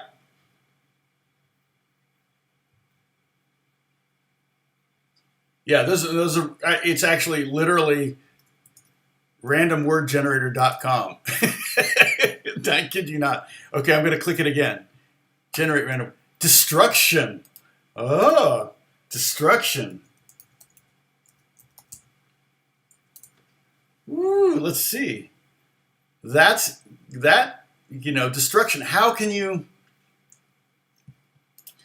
I mean, I could see where you could write a breakup song called Destruction, but can you write a love song called Destruction? And the great thing about Destruction, I think you can find a lot of rhymes for it. Assume you can find some rhymes for it too. Assume's not, but Assume doesn't need. Assume I write you a love song. What would you say exactly? Yeah, I mean, there's songs about love songs. I mean, Elton John's first hit was it Your Song, and also Bread. Well, no, Bread. I found a diary. That's a great lyric. David Gates, my friend Bob Gates. That's his uncle. And I've never met David Gates, but his son was my attorney for David Gates' son was my music attorney for a few years. But he's not in private practice anymore. He works for last I talked to him, he was working for a label, so I couldn't hire him.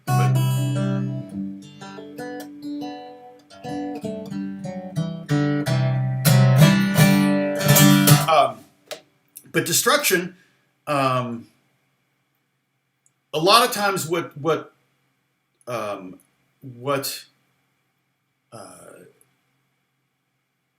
the title may not come until the chorus, right? So you might want to save the word destruction. You're my destruction, for example, could be you're my destruction, but you got to set that up. What does "you're my destruction" mean? You destroy me. That sounds more like you make me laugh so hard. You make me really laugh really hard. You're my destruction. But destruction. You tear.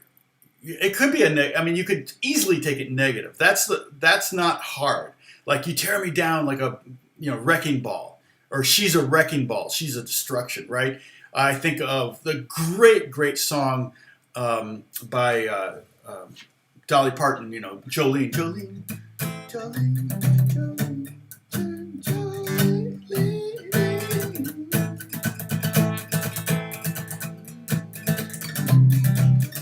That's it. Oh, she was. I can't remember the chord progression. It's not hard.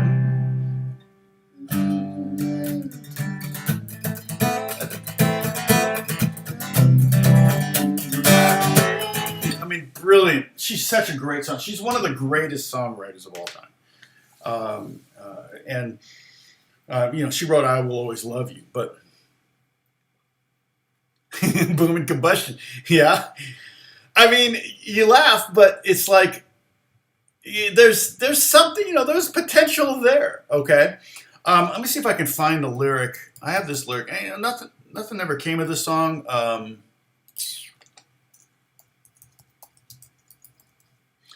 I don't know if I have.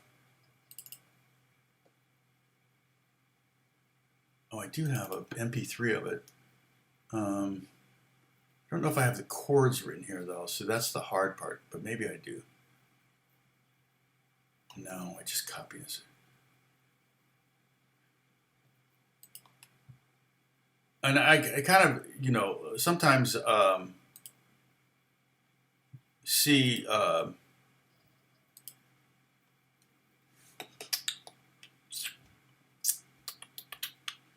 trying to find... I mean, I have an MP3. Let me hold it. Give me 1 second.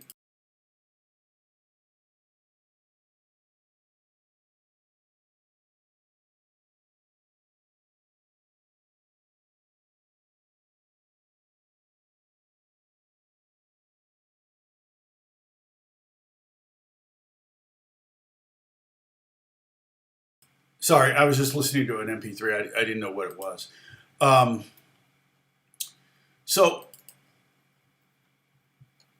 have the lyrics here.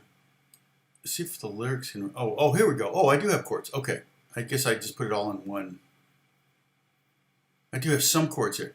Okay, so I was doing this exercise myself. It's kind of my own exercise. I don't know that anyone ever, like I said, a good lyric exercise is to just find a random word. In this case, it was 2 words, but it was an object. Try to find an object like umbrella, and try to write a song with that as the title, and make it about love. Well, what I ended up with was not quite a love song. I ended up with a song of realization, and so I'm not sure what the let's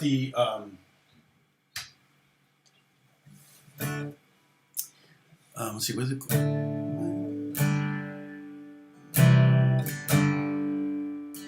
this is the chorus. Okay, like so, I've got the chorus. Mile out of town. What? I don't have the verse chords, but I have the chorus. So the song's in 3/4, which by itself, it's very simple chords. The song's, I have it written in G. I like the song. I never, I haven't finished it. Kelly was working on it with me. I was thinking about having her sing it. But to me, it's more of a guy song, singing a guy song, and the lyrics will kind of tell you that. Let me go on a side note there. Frank Sinatra wanted to record These Boots Are Made for Walking. And Nancy said, no, the lyric on that song is mean if a man is singing, but it's cute if a girl is singing it. If a little girl is singing it, she said, it's a fun song. And sure enough, she recorded it, became a massive hit.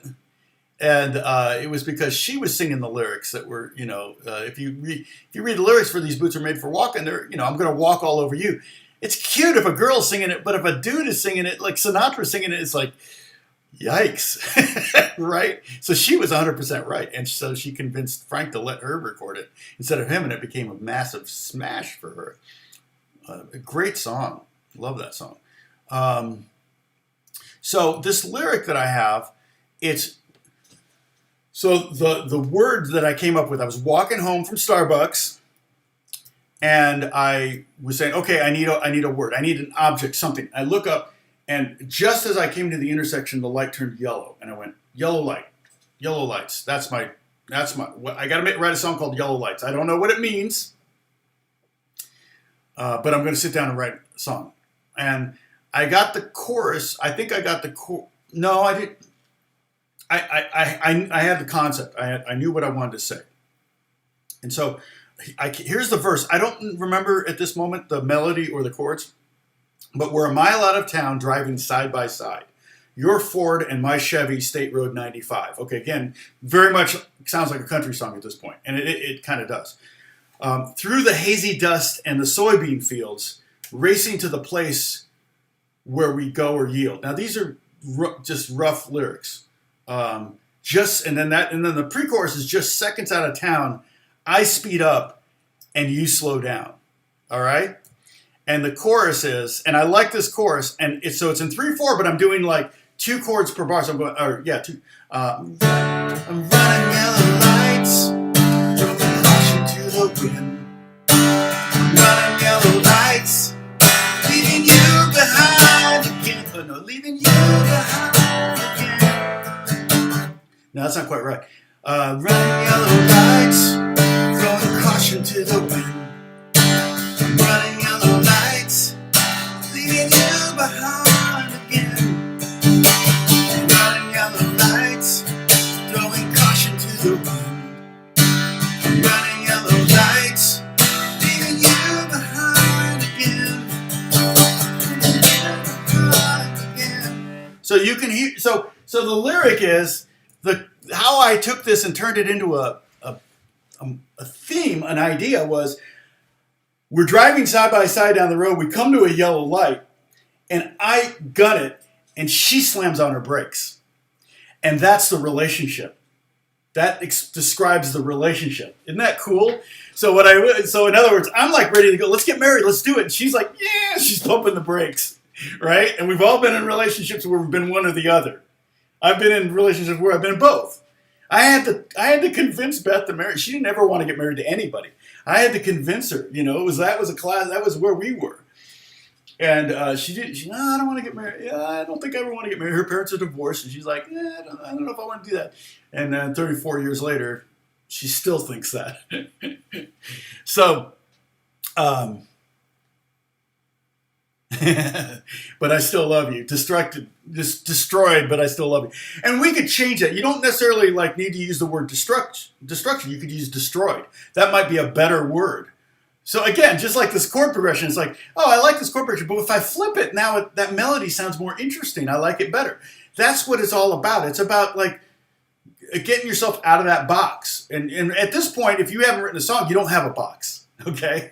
So you need a box. You need to write some songs just as exercises. You could, and like I said, the melody and lyrics are, we didn't, that was somebody's, who was it? Hook. I added Hook. Okay. Hook is also one of those things that I would consider, oops, no, I got to go here. Copyrightable. Okay. Because that's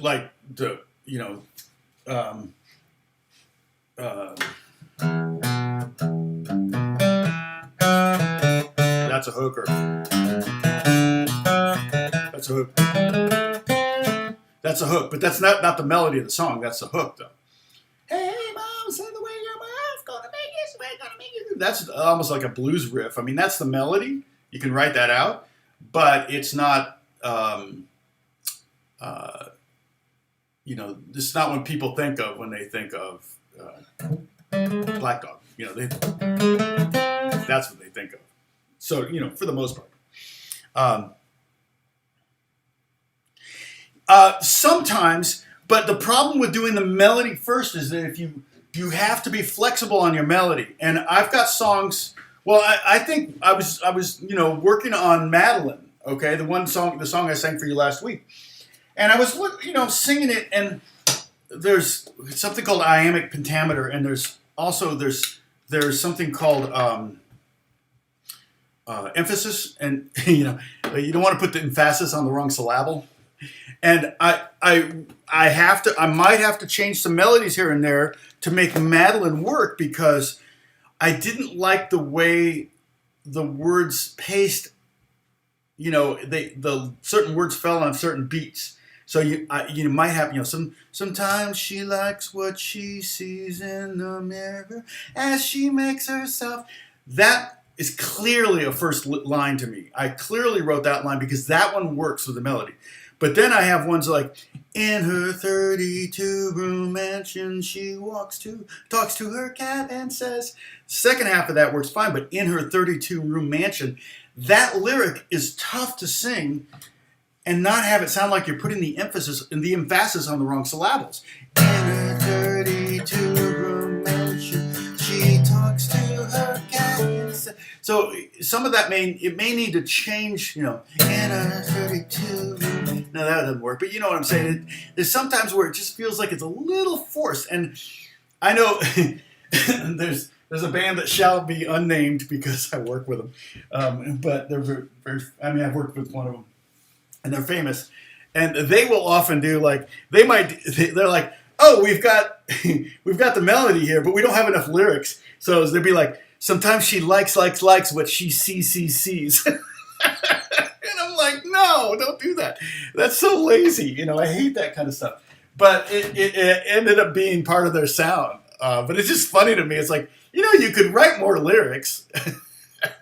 So yeah, the melody, if you get the melody first, be flexible to change the melody to accommodate the lyrics, because otherwise you're stuck adding words in the lyrics that shouldn't be there. Words like or then.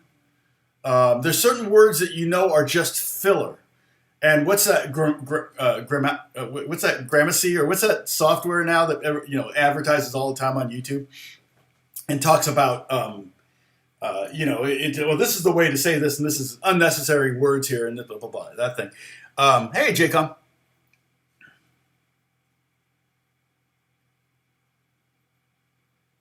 Oh, awesome, Jaycom. This is what I hope to do. Again, the best um, the best uh, comments I've ever gotten on my YouTube channel is that I don't teach how to play music. I teach how to make music, and that's really kind of what I want. I mean, I that's like I said from last week. I said we are created in God's image. I believe this.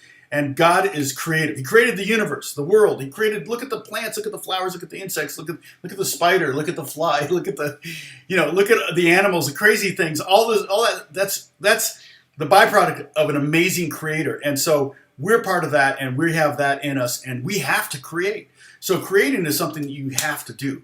Okay, it's kind of a fulfillment of just being human. And so I'm glad I can inspire you, and that's why I prefer. I don't mind teaching the theory. I love teaching that stuff, but it's the theory is always just a tool that to create something. All theory came about analyzing someone else's creation. Okay, it's like, oh, the minor 4 chord. That works because technically this harmony, blah blah blah. Well, the Beatles didn't know that, but they would.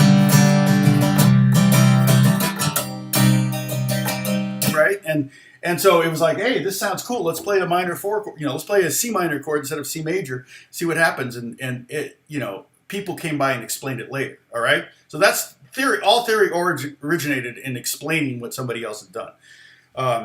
But we can use it to figure out things that have been done. It helps us to figure stuff out. I've always said, we talked about this before. There's 12 major chords and there's 12 minor chords. So 24 chords, major and minor chords. In Western music, most songs only use 4 or 6, up to 6 of those. All right.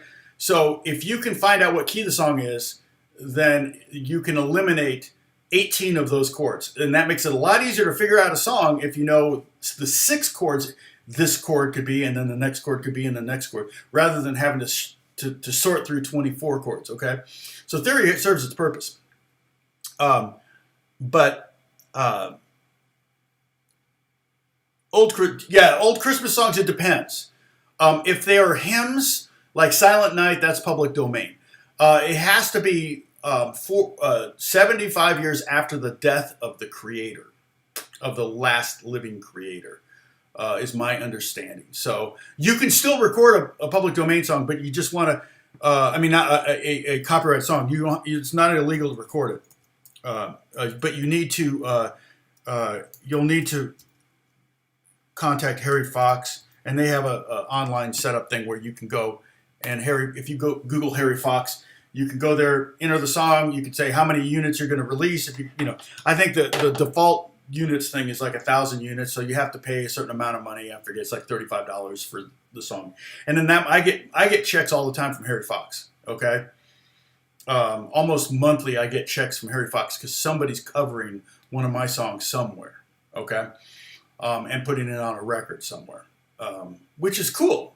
And it's great that Harry Fox, and usually it's, I have it. I forget what my setting is set to $20 or something. They don't send me a check or deposit. It's actually direct deposit. They don't direct deposit until it hits $20 or something. So, so I'll get $20 here, $20 there, every now and then. And then sometimes it's $100, $500, $1,000, whatever, and that happens too. So, Ronnie Smith, I have several songs that I feel a strong sense of title is.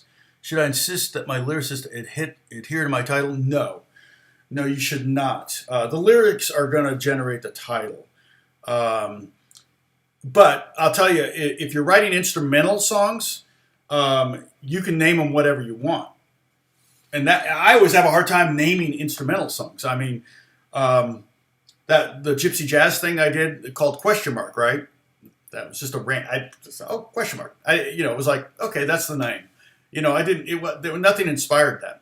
I understand that if you've got a really strong, like this should be called Death in Vegas, right? You're forcing the lyricist. Oh, thanks, Joseph. You're forcing the lyricist to write some, and the lyrics might sound forced in order to get to that Death in Vegas title. Now, songs can start with titles. I don't know. I should ask Buddy this, but my friend Buddy Miller, I think, wrote a great song. It's a great song. It's a good song. It was a hit. But the title I think he came up with the title first and then wrote the song because it's such a great title. It's like as soon as you hear the title, you're like, oh yeah. And the title was "Does My Ring Burn Your Finger?" It's like, oh, that's a great title. You know, I mean, you know, country songs often have those great titles. Now, another song that's a country song that it's not such a great title, but it's pretty funny. I'd rather have a bottle in front of me than a frontal lobotomy. Okay, that's a title, but that's not a great title. So it just depends. I mean, is your title going to force the lyricist to write something that's just not going to be not feel right? Let the lyric. I mean, look at if you want to look at great lyric. I mean, there's great examples of collaborators, lyrics, and right. I doubt that Burt Bacharach ever told Hal David what lyrics to write. But Hal David did a great job of letting that music inspire him to write great lyrics. But Burt Bacharach's really the songwriter, in my opinion. He wrote the harmony and the melodies. The lyrics are almost, you know, the look of love gets in your eyes. I mean, it's a great lyric. I don't know it by heart. I'm bad with lyrics. But it's a freaking brilliant melody. And it's one of the best sax solos ever. You can literally hear the spit in the mouthpiece. The microphone is just crammed down. It's like he's playing it as soft as he can play that saxophone. And they're just, you know, the proximity of that microphone and the saxophone on that song, The Look of Love, is freaking, is that Dusty Springfield?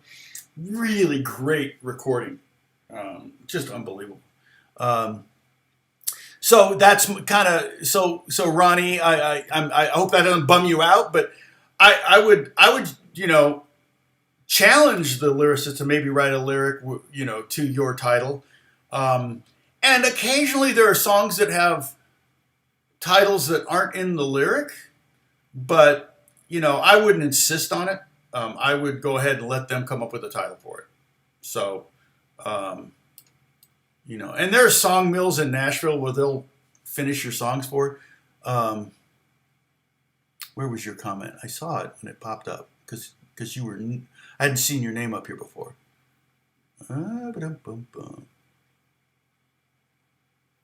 You named your cat Destruction to try to scare me away.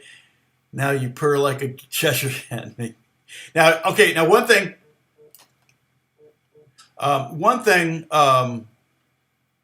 Steve, okay, Steve. One thing I would do with that, say that's a lyric. I mean, I know you're maybe joking, but let's say that's a lyric. Get rid of the word. Don't say the word cat twice. All right. So you may, if it's going to be, if it's going to be the theme, the song is going to be about a cat. You need to find a bunch of ways to say cat without saying cat. Okay.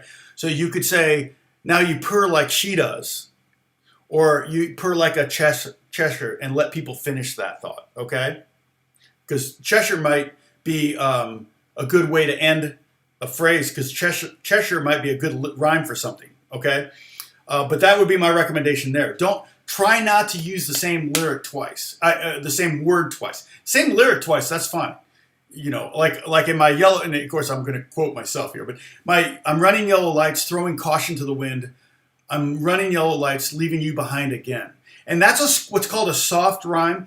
Wind and again don't really rhyme, but they're close enough. So it's what's called a soft rhyme. You don't need hard rhymes. I don't need throwing caution to the wind. What rhymes with wind? What rhymes with wind? Holy cow. Wind, I know, that's it. Wind. See, there's not, I'm not, my brain is not thinking of a rhyme, and it's stupid. You can pull up a rhyming dictionary. That's, Rhyme Zone is what I use. Or if you go to rhymezone.com, Rhyme Zone, there it is. Let me enter wind. But, it could kind of, you'd hard to do, and it's going to give me wind and wind. Okay, search. You see, it's giving me ein, find, grind, lined, mind. It's not giving me wind. Maligned, mankind, outlined. I mean, a lot of words. So rhyme zone. Here, let's go here. I mean, this, you can tell this site was created in the 90s. It still looks like it.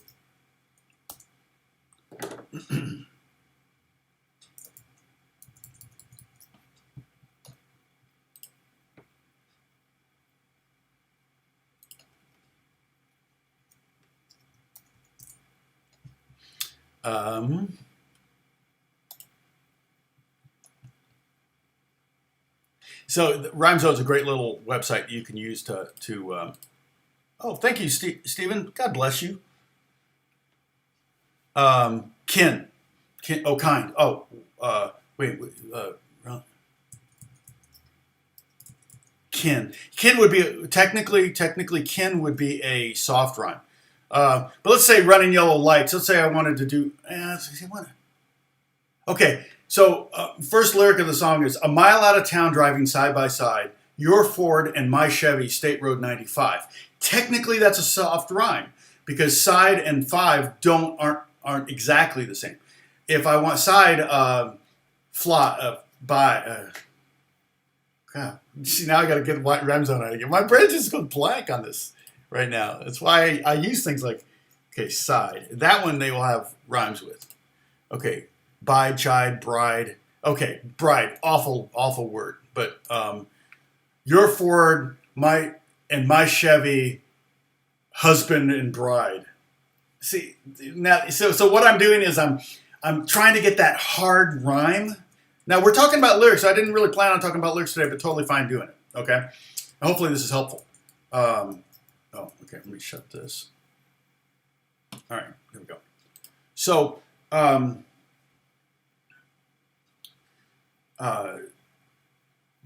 bride and side by side, bride, that's a hard lyric, but I had to forced a bad lyric, square peg in a round hole kind of thing. Forced a bad lyric to create it. Driving down 95, it's fine. Soft rhymes are totally fine. You don't have to rhyme, but it's fun to do, and it's kind of expected a lot of times in most genres. Hey, Alejandra.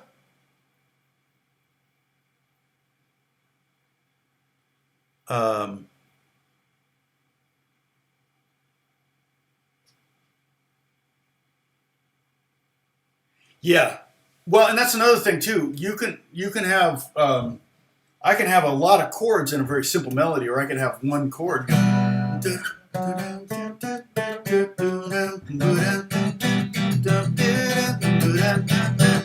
a lot of melody there, but it's only one chord. Or I could do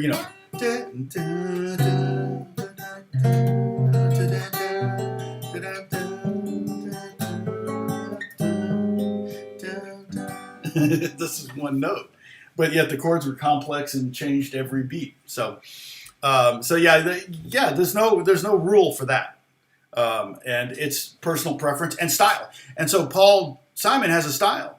Part of what gives him longevity, though, is that he kind of reinvented himself. He reinvents himself, and in his case, I mean, this is speculation on my part, but the whole Graceland thing, he was getting into African music, and what that did was that inspired completely different sets of melody ideas, harmonic ideas that he wasn't using before.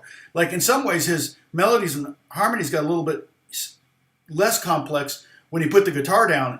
He still played guitar, but when he was inspired by the African music that he was listening to, than the folk, kind of the busy finger-picking stuff that he was doing before that, okay, with Simon and Garfunkel. So yeah, he's a great songwriter too. Simon's one of the best. Paul Simon's one of the best. Yasin, Sam sinned in the wind.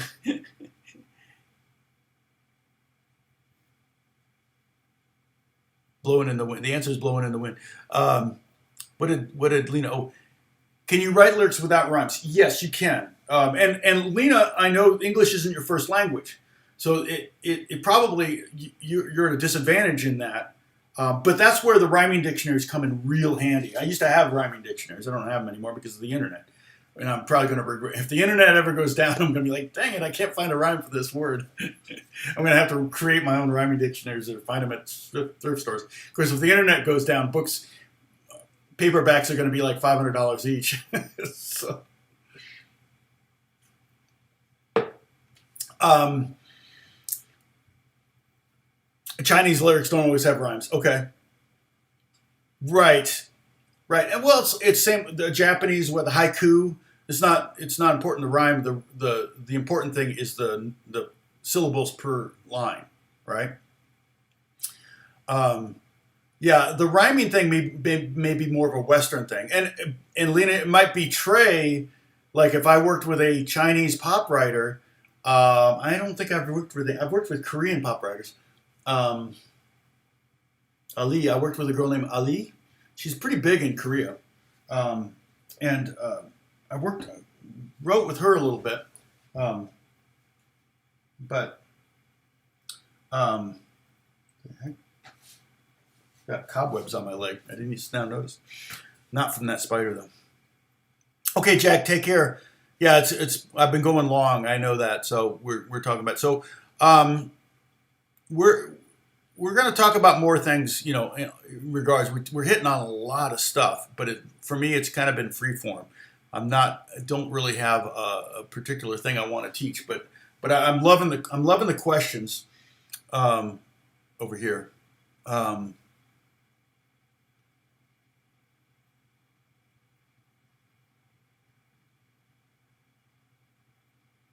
let's see. Eyes open wide. Was that one of your lyrics or titles? Um, uh, Ron, in reference to that, when I was a kid and I got a lot of strep throats, the doctor gave me a trick. He said, if when I'm taking your throat culture, sticking that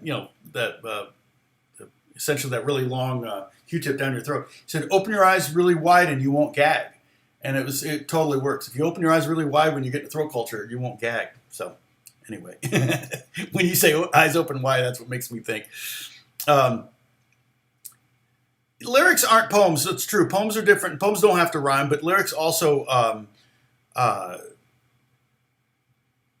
lyrics can seem like poems. I mean, I'm not really into poetry, um, so let's see. Oh, dang! Pin the Discord.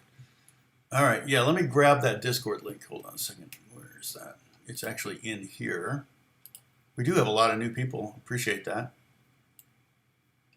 I'm surprised nobody said anything before. It's like, it's in the Discord link is in the description of this video, FYI.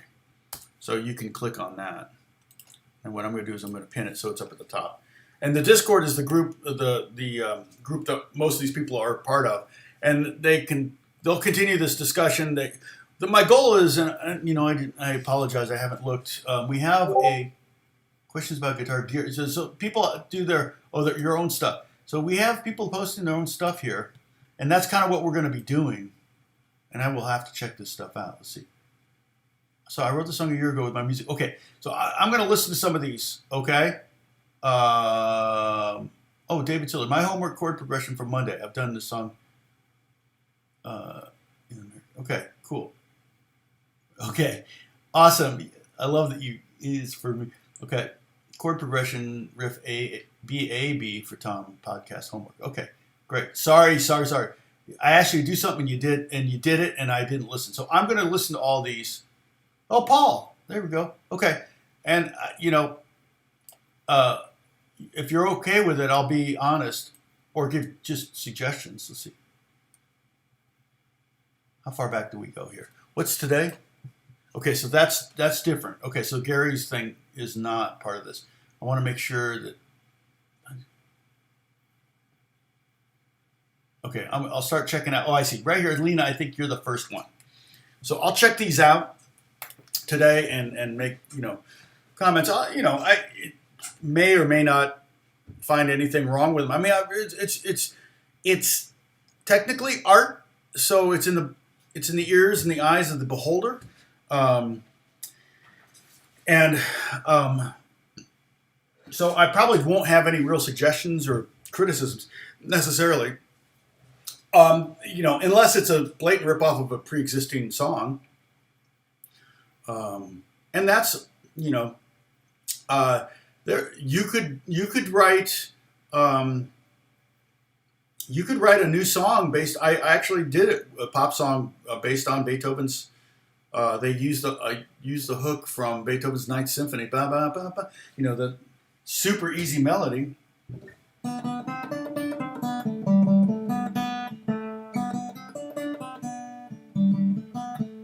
And then it went somewhere else from there. Totally legit. You can totally do that. But if you posted that today, I wrote this melody, you'd go, no, you didn't. But you could do something like that. So, pinned in the wind. Let's see. Yes, Roger Waters writes great lyrics and deep lyrics and full of meaning and that paints a picture. Yeah, there's all sorts of I'm just taking I'm talking love songs, and in the case of my song "Yellow Light," is actually it's kind of about a breakup in a way. Yellow Lights is kind of about realizing that just like she won't run yellow lights, she's hesitant to commit to a relationship, and maybe it's me, and maybe it's just relationships in general. And that kind of, I don't know if that comes out further in the song, the lyric, walking down the road, we're walking hand in hand, I close my eyes, see the promised land, no turning back, not from where I'm at. Am I pulling you forward, or are you holding me back? That's kind of a good lyric. Am I pulling you forward, or are you holding me back? I had originally, or are you holding me back, but I needed to get rid of the word or. Am I pulling you forward, or are you holding me back? I'm running yellow lights, throwing caution to the wind. And then the bridge is, I think, it's a one light town, signals stop and go. Am I going too fast? Are you going too slow? But my heart is past the point of no return. So it's but I don't know that I ever wrote, like Led Zeppelin, Robert Plant would write very fantastical lyrics. Roger Waters would write very political lyrics, money and the wall, things like that. I think of. So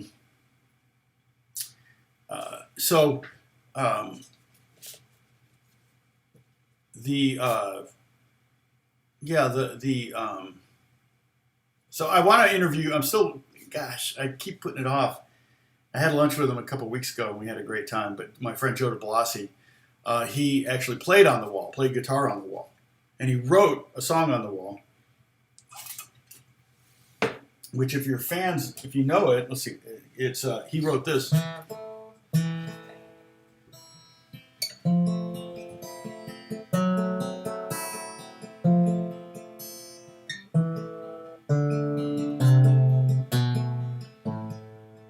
That's him. He wrote that, and actually he got credited as like Ron DeBlasi because they couldn't remember his first name. It's like the biggest. He didn't get writer's credit, and they didn't even put his right name on the record. It's like, oh, so if I do an interview, we're going to talk about that.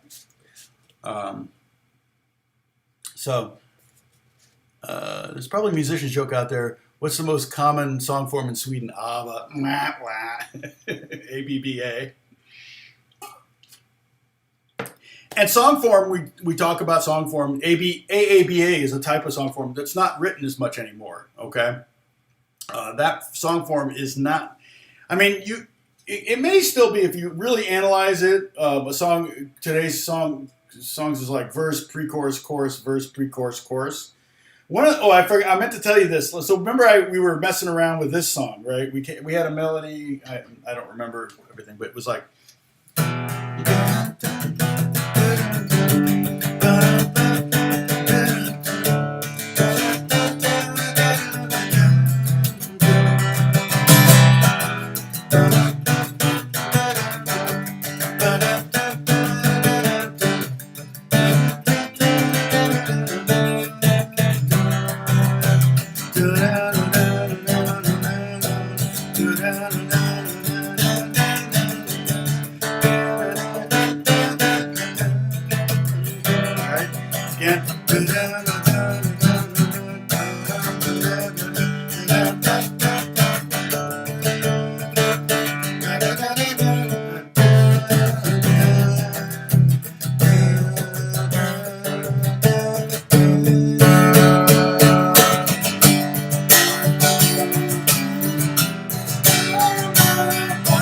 up to the chorus. Okay.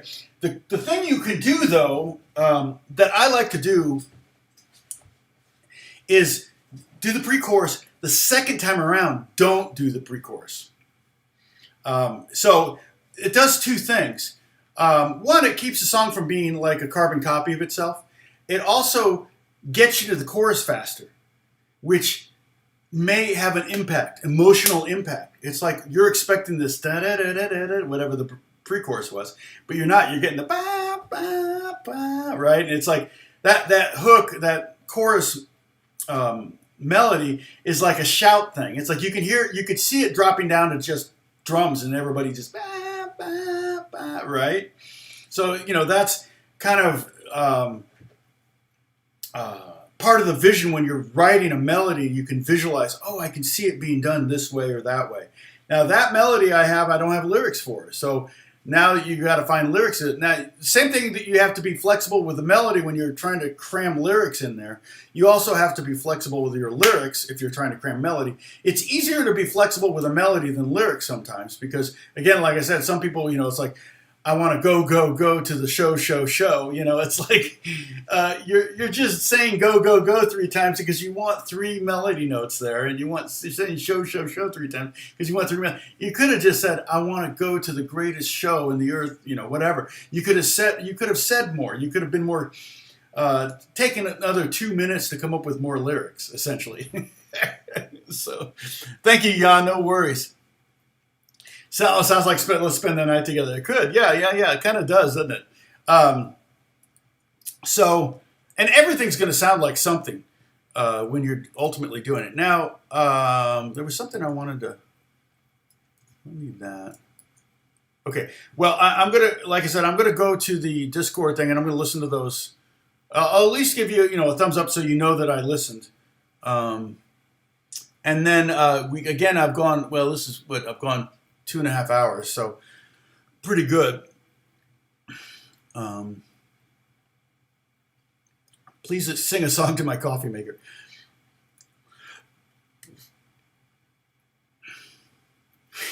He sang it a Doom song, Canon in D major. I mean, there you go.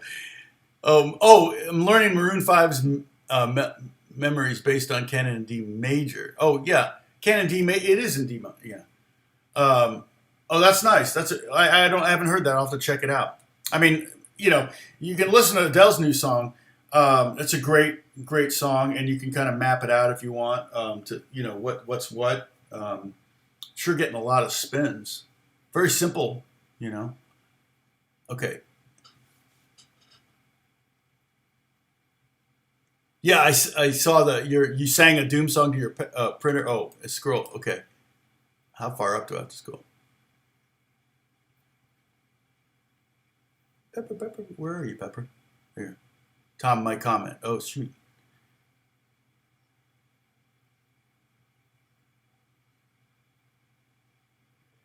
If there wasn't even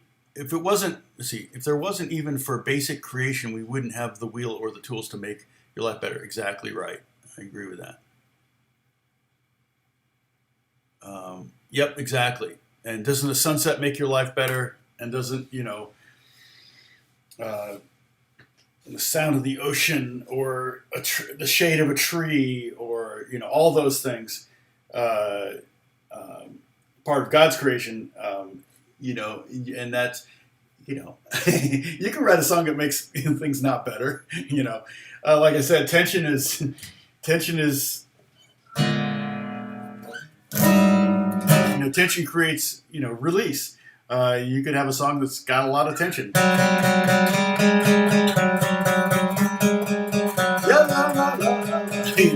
Whatever. That's totally been done. That's it. And in that context, a lot of times, though, if you're more doing art than you are songwriting. You know what I mean? Like if something is just like intense and crazy and frenetic and words are nonsensical and everything, you're clearly skewing more in the art direction than in the songwriting direction, okay? Songwriting is generally, the idea is to express a relatable emotion through melody and harmony. Generally, it doesn't have to be tritones exactly. It doesn't have to be universally understandable. Um, it could be completely singular in that it's something that you went through, and that's fine. But songs often that are way too personal are not really. Well, again, I'm looking at it from a professional standpoint. Like, I want to make money doing this. I want to be able to do this professionally.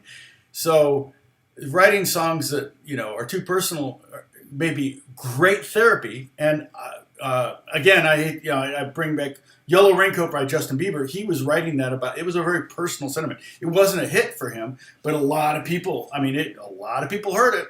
I mean, hundreds of millions of people heard that song. So, and they love. Hundreds of millions of people liked that song, and they.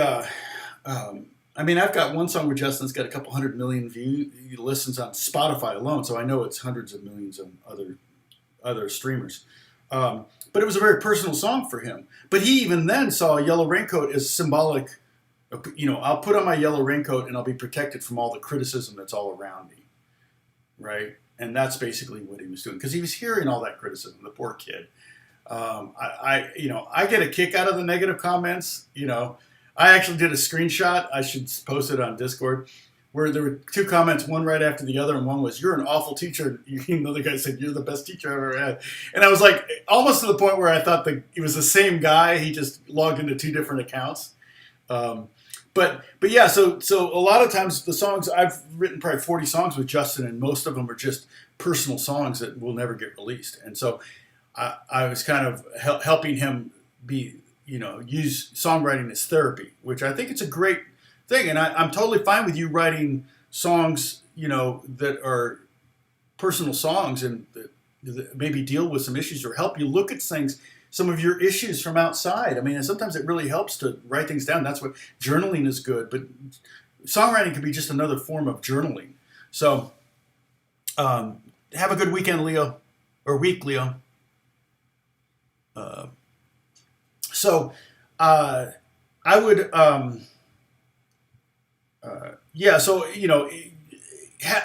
there's basically, you can kind of break your songwriting up into two goals, songs just for you and songs for everybody else, and then write accordingly. Songs just for you might, an example could be, it doesn't necessarily have to be lyrics. It could be a melody that's too hard for people to sing along with. Worship music is the most formulaic music to write, and one of the things you don't want to do in worship music is writing a very complex melody, because your goal in a church situation, writing worship music, is to get everyone singing. My church our auditorium seats 3,500. We do 3 services, and it's often full, even now. And the goal is to get all those people singing, and if your melody is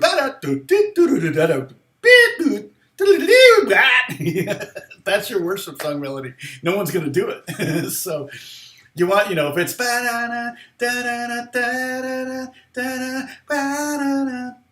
it's something like that, then everybody's going to be able to sing along with that, and it's like cool. Some of us might have to go down an octave, but we're going to sing along with it. So and so if that's sometimes that's a goal.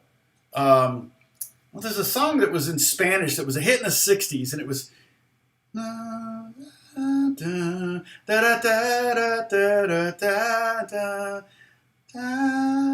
Eres tú. Remember that? Now, I don't know if that was an original melody or if that was like an old melody that someone. Eres tú. Wikipedia. I always liked that melody. Eres tú. So it was originally Mosares was the original artist, but I don't know that one. Okay, so it was so because it just lists a lyricist. So if it just lists a lyricist, it was a Euro Song Contest. I forgot that Euro Song thing.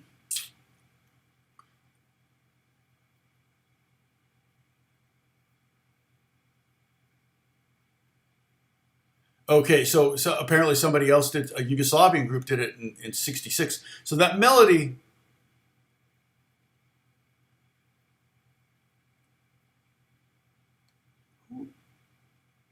Who's the one I'm thinking of, though? Man, who had a hit with it, though? Il Divo did it, but that's much... Johnny Rodriguez, maybe?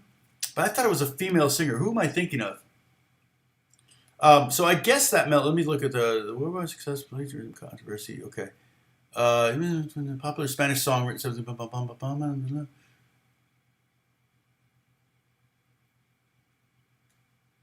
There's a lot of versions of it.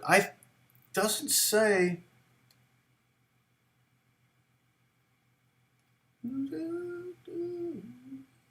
Yeah, it's got to be yeah, it was one of the few Spanish language songs to reach the top 10 in the United States, peaking at number 9 billboards. And I guess it was 74, so that makes sense. And it's still heard in adult standard, easy listening stations.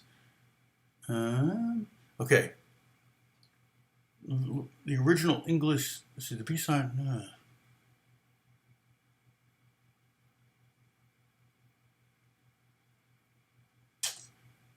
I mean, I'm just scanning the Feliz Navidad. Yeah, that's a fun one. Feliz Navidad. That's original, though. I mean, what's his name wrote that?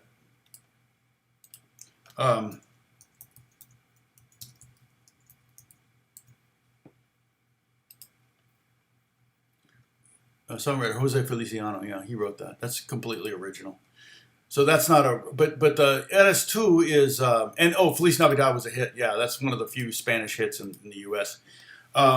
Spanish language hits. I mean, it's probably more now than ever because a lot of crossovers happening in that business. So, Dr. Sandor Lee. I don't know what language is that. It looks like, is that Dutch? Do we have a translation? Oh, Happy New Year by ABBA. Yeah, I actually had a friend that she had her first hit on. She actually was my friend Kook's assistant, and she was a songwriter, and she wrote a song that did really well. And it may have won the Eurovision thing. I never really heard of it until then, which is funny. It's kind of I wish they'd do something like that in the U.S. I think it would actually be really successful. They really do the singer thing, like American Idol and all that stuff, but they don't really do the songwriter thing because that's a much, that's a different skill set. So they've never done that. The blind guy. Oh, did I say the blind guy? I'm blind, so. All right. Well, I'm going to take off. Oh, it's German. Thank you, Dennis.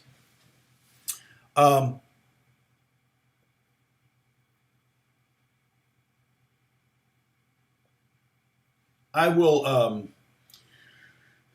We'll continue this. We're going to continue this for quite a while. So I may create a new window. We'll talk about the next thing, and we're going to work through some of this list of things. We'll talk more detail on a lot of these things.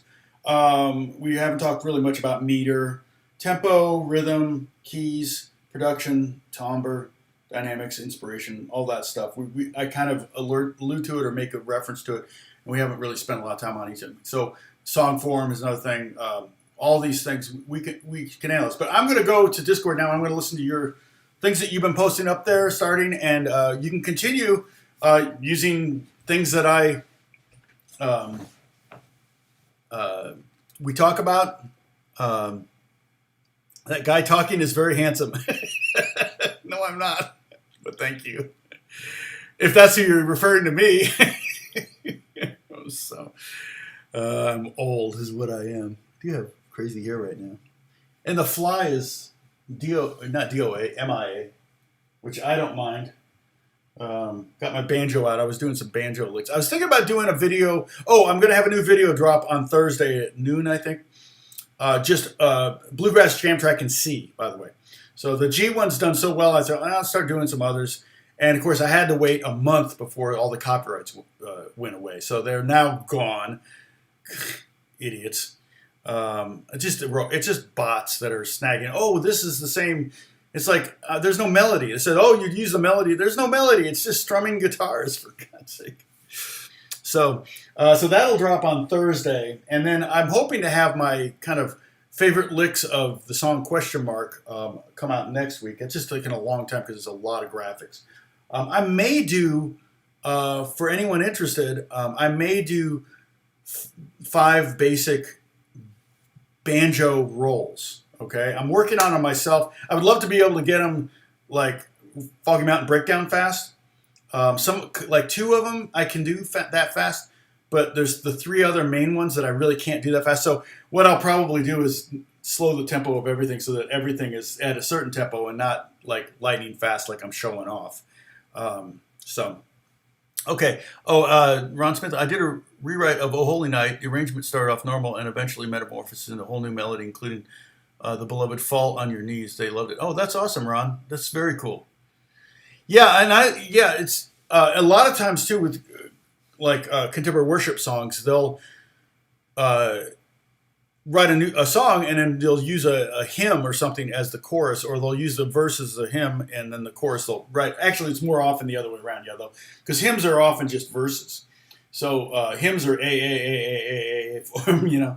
One of my favorite hymns is "My Song Is Love Unknown," and I think I have. Let's see if I can find Fernando. I think has recorded it.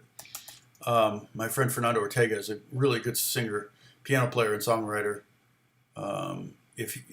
I can't, I used to perform this with him, and then I used it in churches, and I couldn't get through it without crying. Oops. No, there it is. I think we've got it, by Jove.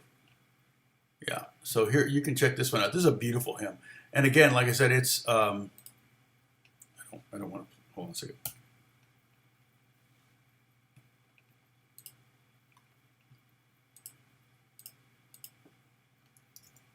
So that's my friend Fernando Ortega singing hymn, and it's six stanzas, it's 6 verses.